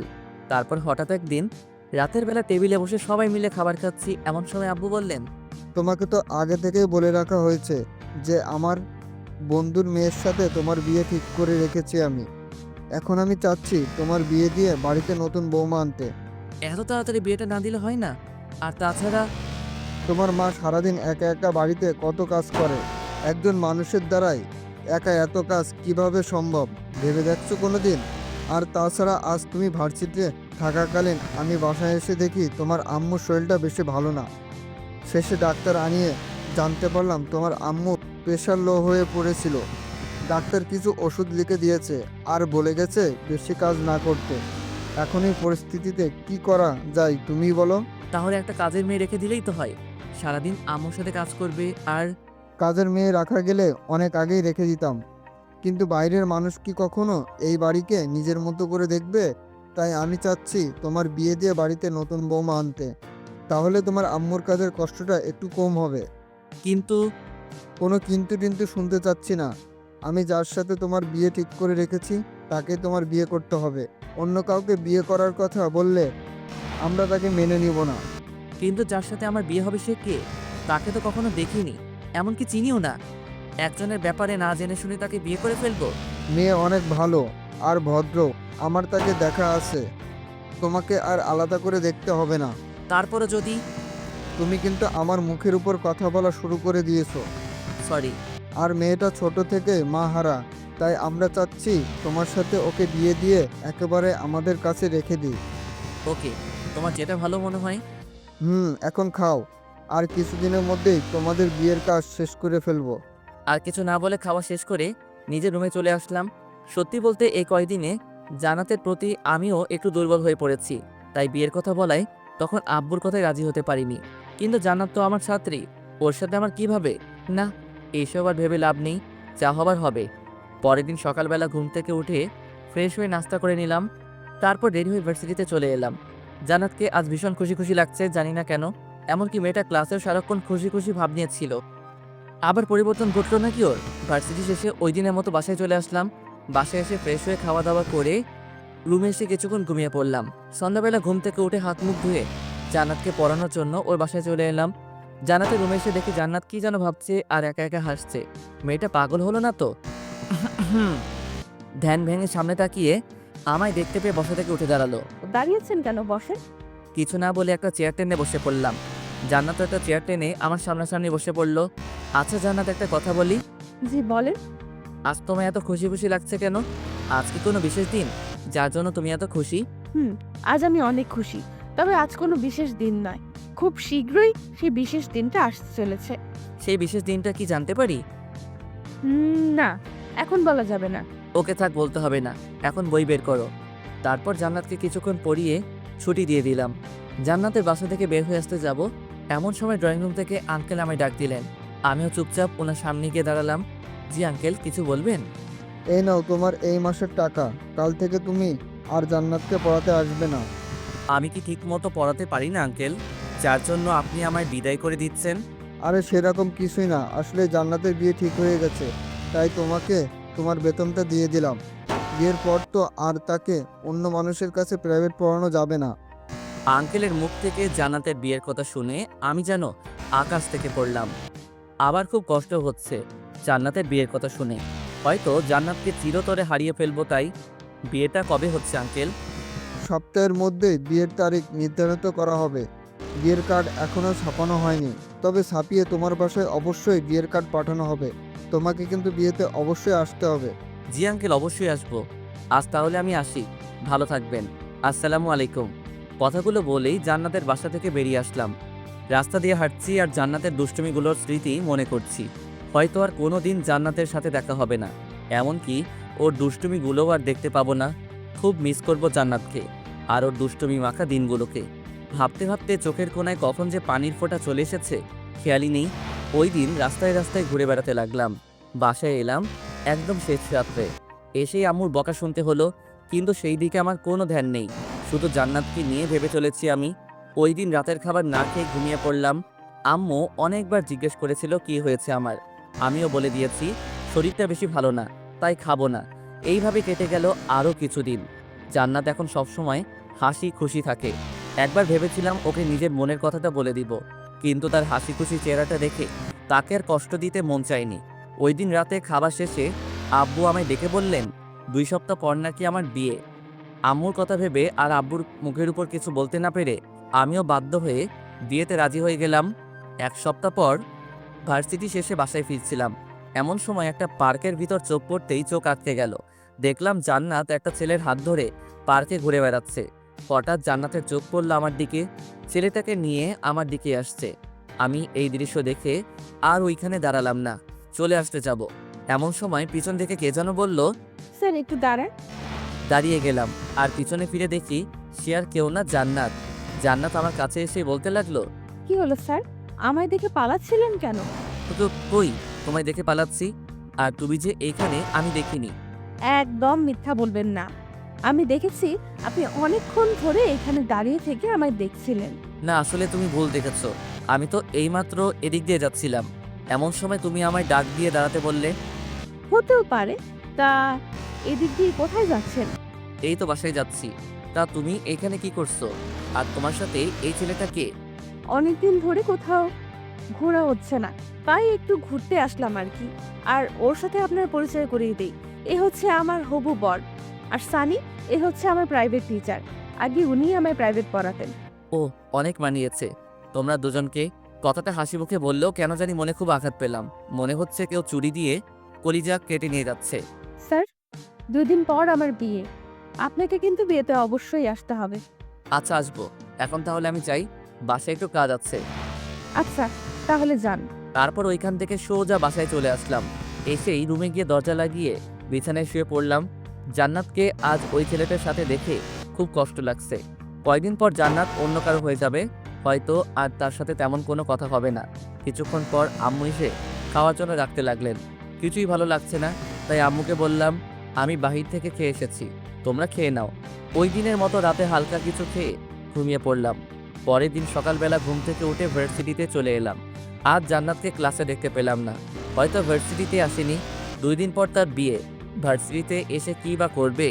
ভার্সিটি শেষে দুপুরবেলা বাসায় আসলাম। বাসায় এসে ফ্রেশ হয়ে খেতে বসবো, এমন সময় হঠাৎ বাসার কলিং বেল বেজে উঠল। দরজা খুলে দেখি একটা কালো কোট পরা লোক দাঁড়িয়ে আছে। জি, কাকে চাই আপনার? এটা কি তামিম আহমেদের বাসা? ওনাকে একটু ডেকে দিন তো। জি, আমি তামিম আহমেদ, বলেন কি বলবেন? এই নিন স্যার, আপনার জন্য বিয়ের কার্ড পাঠিয়েছেন। বিয়ের কার্ড? কার বিয়ে? আর আপনিই বা কে? আমি আমজাদ সাহেবের লোক, আর এটা ওনার মেয়ে মানে জান্নাত ম্যাডামের বিয়ের কার্ড। আগামীকাল জান্নাত ম্যাডামের বিয়ে, আপনাকে স্যার আসতে বলেছেন। আচ্ছা, এখন তাহলে আমি আসি। জান্নাতের বিয়ের কার্ড? কথাটা শুনে কিছুক্ষণ চুপ করে দাঁড়িয়ে রইলাম। তাহলে বিয়েটা একেবারে ফাইনাল? আবারও খুব কষ্ট পেলাম জান্নাতের বিয়ের কথা শুনে, কিন্তু এখন আর কিছু করার নেই। সময় থাকতে সময়ের মূল্য দিলে আজ এমন দিন আসতো না। কে এসেছে রে? ভিতর থেকে আম্মু বললেন। কার্ডটা নিয়ে আম্মুর হাতে দিয়ে বললাম, আমি যে একটা ছাত্রী পড়াতাম, আগামীকাল তার বিয়ে। ছাত্রীর বাবা ওনার লোক পাঠিয়ে বিয়ের কার্ড দিয়ে গেলেন। ও, ভালোই তো। তাহলে তোর বিয়েতেও তুই তোর ছাত্রীকে আর ওর বাবাকে ইনভাইট করিস? কিছু না, রুমের দিকে হাঁটা ধরলাম। কি রে, কোথায় যাচ্ছিস? খাবি না? না, খিদে নেই। এটা কেমন কথা? একটু আগেই না এসে বললি তোর খিদে পেয়েছে, আবার এখন বলছিস খিদে নেই। কি হয়েছে তোর বল তো?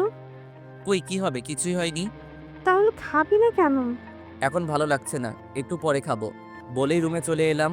রুমে এসে বিছানায় শুয়ে পড়লাম আর ভাবতে লাগলাম, জান্নাত তো আমায় ভালোবাসে, তাহলে ও কেন আমায় ছেড়ে অন্য কাউকে বিয়ে করছে?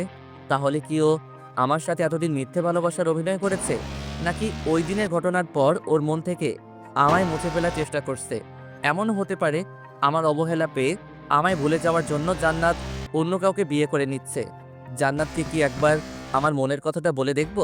না না, 2 দিন পর ওর বিয়ে, আর এখন আমি ওকে এইসব বললে সারা জীবন জান্নাত আমায় ঘৃণার চোখে দেখবে। জান্নাতকে তো ওই ছেলেটার সাথে খুব হাসি খুশি দেখলাম, হয়তো জান্নাত ওই ছেলেটার সাথে খুব ভালো থাকবে। না, আমি আর ওদের মধ্যে গিয়ে বাধা হয়ে দাঁড়াতে চাই না। দোয়া করি জান্নাত ওই ছেলেটার সাথে সারা জীবন সুখী থাকুক। এইসব নানান বিষয় ভাবতে ভাবতে কখন যে চোখটা লেগে যায় খেয়ালই নেই। যখন ঘুম ভাঙলো তখন মোবাইলটা হাতে নিয়ে দেখি 6টা বেজে গেছে। তারপর উঠে হাত মুখ ধুয়ে বাইরে হাঁটতে বের হলাম মনকে ফ্রেশ করার জন্য। কিছুক্ষণ হাঁটাহাঁটি করার পর আবার বাসায় চলে আসলাম। রাতের খাবারকে রুমে এসে শুয়ে আছি, এমন সময় মোবাইলটা বেজে উঠলো। হাতে নিয়ে দেখি আঙ্কেল কল দিয়েছেন। কিছু না ভেবেই কলটা রিসিভ করলাম। আসসালামু আলাইকুম আঙ্কেল, কেমন আছেন? ওয়ালাইকুম আসসালাম। হ্যাঁ, ভালো আছি। কেমন আছো? আলহামদুলিল্লাহ, আমিও ভালো। তা হঠাৎ ফোন করলেন যে, কোনো সমস্যা হয়েছে নাকি আঙ্কেল? না, কিছু হয়নি। কাল তো জান্নাতের বিয়ে, তোমাকে বিয়ের কার্ডও পাঠাইছি। তুমি বিয়েতে আসবে তো? আঙ্কেল, আসলে আমার কাল একটু কাজ আছে। আমি কোনো অজুহাত শোনার জন্য তোমায় ফোন করিনি। কাল তুমি ঠিক সময়ে বিয়েতে এসে উপস্থিত হবে, এটাই আমার শেষ কথা। এর উপরে আর কোনো কথা নেই। আচ্ছা আঙ্কেল, আমি আসবো। আচ্ছা, এখন তাহলে ফোন রাখলাম। বলেই কল কেটে দিলেন। আমি আর কিছু না ভেবে মোবাইলটা একপাশে রেখে ঘুমিয়ে পড়লাম। পরের দিন সকালবেলা ঘুম থেকে উঠে মার্কেটে গিয়ে জান্নাতের জন্য কিছু গিফট কিনে আবার বাসায় চলে আসলাম। আজ শুক্রবার, তাই ভার্সিটি অফ। তারপর রেডি হয়ে আম্মুকে বলে জান্নাতের বাড়িতে চলে আসলাম। আসলে আসার কোনো ইচ্ছে ছিল না, কিন্তু না আসলে আবার আঙ্কেল মন খারাপ করবে, তাই আসতে হলো। এসেই প্রথমে আঙ্কেলের সাথে দেখা করলাম। আমি এসেছি দেখে আঙ্কেল অনেক খুশি হয়েছেন। বাসাটা আজ খুব সুন্দর করে সাজানো হয়েছে, একমাত্র মেয়ের বিয়ে বলে কথা। কিন্তু আসার পর থেকে জান্নাতকে কোথাও দেখতে পেলাম না, হয়তো ও রুমেই আছে আর বিয়ের জন্য ওকে তৈরি করা হচ্ছে। কিছুক্ষণের মধ্যে বিয়েবাড়ির সবাইকে খাওয়ানো শুরু করা হলো। সবাইকে খাওয়ানো শেষ করে বিয়ের কাজ শুরু হলো। এতক্ষণে বড় এসে পড়েছে, বরকে স্টেজে বসানো হয়েছে। এর কিছুক্ষণ পর একটা কনের সাজে মেয়েকে এনে বরের কাছে বসানো হলো। এটাই হয়তো জান্নাত, কিন্তু আফসোস ওর মুখ শেষবারের মতো আর দেখতেও পেলাম না। কিছুক্ষণের মধ্যে বিয়ের সব কাজ শেষ করে জান্নাতকে বরের সাথে বিদায় করে দেওয়া হলো। চোখের সামনেই জান্নাতের বিয়ে হয়ে গেছে, অথচ আমি নীরব দর্শকের মতো সব দেখে গেলাম, কিছুই করতে পারলাম না। ভাবতেই বুকটা কেঁপে উঠল। ওইখানে আর 1 মিনিটও দাঁড়ালাম না, সোজা বাসায় চলে আসলাম। ওইখানে থাকলে হয়তো আরও কষ্ট পাবো। রুমে এসে দরজাটা লাগিয়ে দিয়ে বিছানায় শুয়ে শব্দহীন কান্না করতে লাগলাম। এখন আর কেঁদেও লাভ নেই, যা হবার তা তো হয়েই গেছে। কিছুক্ষণ পর হঠাৎ মোবাইলে একটা কল আসলো। হাতে নিয়ে দেখি আঙ্কেল কল করেছেন। কিছু না ভেবে কলটা রিসিভ করলাম। আসসালামু আলাইকুম আঙ্কেল। ওয়ালাইকুম আসসালাম। বাবা, তুমি এখন কোথায় আছো? এই তো বাসায়। কেন আঙ্কেল, কোনো সমস্যা হয়েছে নাকি? সে কি, তুমি বাসায় চলে গেলে অথচ আমায় একবারও জানিয়ে গেলে না? আসলে আঙ্কেল মাথা ব্যথার কারণে বাসায় চলে এসেছি, তাই আপনাকে বলে আসতে ভুলেই গেছিলাম। প্লিজ কিছু মনে করবেন না আঙ্কেল। ও, এই ব্যাপার, তাহলে ঠিক আছে। আচ্ছা, এখন তাহলে রাখি। ফোন কেটে দেওয়ার পর মোবাইলটা একপাশে রেখে ঘুমিয়ে পড়লাম। দেখতে দেখতে কেটে গেল আরও 1 সপ্তাহ। আজকে আমার বিয়ে। সকাল থেকে বাড়িতে আত্মীয় স্বজনদের ভিড় লেগে আছে। বন্ধুরা অনেক আগে এসে পড়েছে, আর এসেই বাড়ির টুকটাক কাজে লেগে পড়েছে। বাড়িটাও আজ সুন্দর করে সাজানো হয়েছে। দুপুরবেলা রুমে বসে আছি, এমন সময় আম্মু এসে বললেন গোসল করে রেডি হয়ে এই শেরওয়ানিটা পরে নিতে। আমিও বাধ্য ছেলের মতো ওয়াশরুমে গিয়ে গোসল করে বাহিরে এসে শেরওয়ানিটা পরে রেডি হয়ে নিলাম।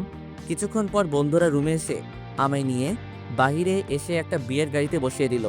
সাথে আমার কয়েকজন বন্ধুও আমার সাথে গাড়িতে উঠে বসলো। কিছুক্ষণ পর গাড়ি এসে একটা বিশাল বড় হোটেলের সামনে থামলো। এরপর বন্ধুরা আমায় নিয়ে সেই হোটেলের ভিতরে চলে এলো। কিছুক্ষণ পর বিয়েতে আসা লোকদেরকে খাওয়ানো শুরু করা হলো। একে একে সবাই খেয়ে চলে যেতে লাগলো। আর এদিকে ভার্সিটির কয়েকজন স্যার ম্যাডামরা আমায় এসে বিয়ের শুভেচ্ছা জানাতে লাগলো। ভার্সিটির সব স্যার ম্যাডামদের আমি বিয়েতে ইনভাইট করেছি। বিয়েতে আসা লোকদেরকে খাওয়ানো শেষ হলে বিয়ের কাজ শুরু করা হলো। কাজী এসে আমায় কবুল বলতে বললেন, সাথে একটা পেপারে সাইন করতে বললেন। আমিও ওনার কথা মতো 3 বার কবুল বলে পেপারটায় সাইন করে দিলাম। তারপর কাজী চলে গেলেন কনের কাছে। কিছুক্ষণ পর শুনতে পেলাম কনেও কবুল বলে দিয়েছে আর বিয়েটাও হয়ে গেছে। এরপর কাজী সবাইকে দোয়ায় শরিক হতে বললেন। দোয়া করা শেষ হলে বউকে নিয়ে বাসায় চলে আসলাম। নতুন বউকে দেখার জন্য বাড়িতে মানুষের ভিড় লেগে আছে। একে একে সবাই এসে নতুন বউকে দেখে যেতে লাগলো। আর আমার বন্ধুরা আমায় নিয়ে ছাদে চলে আসলো। ছাদে এসে বন্ধুরা আড্ডায় মেতে উঠলো, আর আড্ডার ফাঁকে মাঝে মধ্যে আমায় নিয়ে হাসাহাসি করছে। বাসরাত কিভাবে কাটাবি, কি করবি, ইত্যাদি ইত্যাদি। ওদের এসব কথায় আমি কিছু না বলে চুপ করে আছি। দেখতে দেখতে চারদিকে অন্ধকার ঘনিয়ে আসলো। সন্ধ্যা পেরিয়ে এখন রাত 11টা বাজে। বন্ধুরা সবাই আড্ডা দিচ্ছে আর আমি চুপ করে ওদের কথাবার্তা শুনে যাচ্ছি। হঠাৎ ছাদে কারো আসার আওয়াজ পেয়ে দরজার দিকে তাকিয়ে দেখি আম্মু এসেছেন, আর এসেই আমার কাছে চলে আসলেন। অনেক রাত হয়েছে, এবার রুমে যা। বৌমা সে কখন থেকে রুমে একা একা বসে আছে। তুমি যাও, আমি আসছি। তোমরা ওকে নিয়ে আসো তো বাবারা। দোষ, চল তোকে ভাবির কাছে দিয়ে আসি। লাগবে না, আমি একাই যেতে পারবো। আরে আমাদের সাথে আয়, তোকে আমরা একা কিভাবে ছাড়ি? এরপর সব বন্ধু মিলে আমায় ধরাধরি করে এনে নিচে নিয়ে আসলো, আর এসেই আমার রুমে ঢুকিয়ে দিল। ভিতরে ঢুকে দরজাটা লাগিয়ে দিয়ে বিছানার দিকে চোখ পড়তেই দেখি নতুন বউ বিছানায় হাঁটু গেড়ে বসে আছে। ধীরে ধীরে বিছানার কাছে এসে দাঁড়াতেই মেয়েটা বিছানা থেকে উঠে এসে আমার পা ধরে সালাম করতে যাবে, তখনই আমি আমার পাটা সরিয়ে নিয়ে বললাম, এইসব করার কোনো প্রয়োজন নেই, আর আপনাকে মেনে নিতে আমার একটু সময় লাগবে। সো প্লিজ আমার উপর স্ত্রীর অধিকার কাটাতে আসবেন না। কেন, আমি ছাড়া আপনার আরেকটা বউ আছে নাকি? মাথা থেকে ঘোমটা উঠিয়ে, জান্নাত তুমি তুমি এখানে কিভাবে এলে, কার সাথে এলে?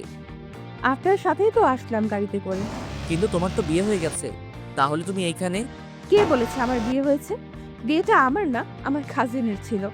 আমার বিয়ে তো আজকে হয়েছে, তাও আপনার সাথে। মানে কি বলছো এইসব? আমার তো কিছুই মাথায় ঢুকছে না। ওকে, তাহলে বুঝিয়ে বলি, শোনেন। ওই দিন যে আমাদের বাসায় বিয়েটা হয়েছে সেটা আমার না, আমার ফুফাতো বোনের ছিল।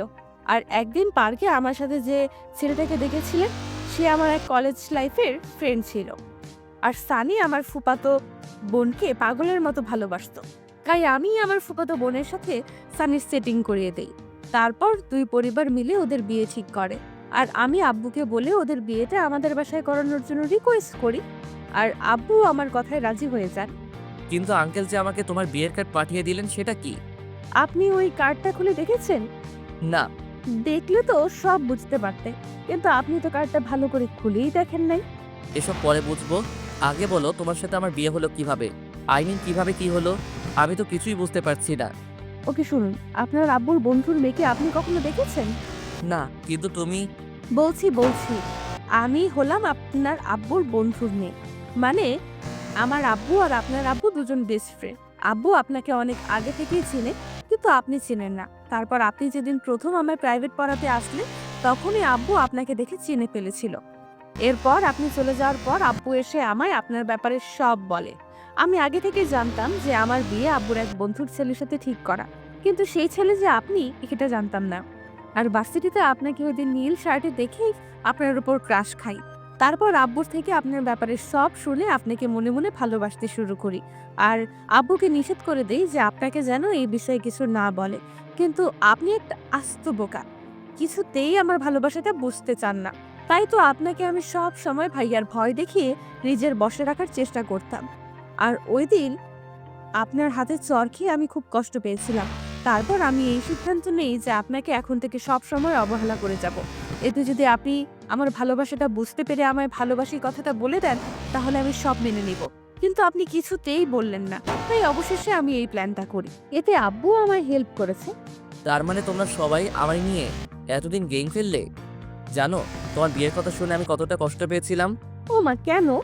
কারণ এই কয়দিনে আমিও তোমায় ভালোবেসে ফেলেছি, কিন্তু তোমার বিয়ের কথা শুনে তোমাকে আর কিছু বলার সাহস পাইনি।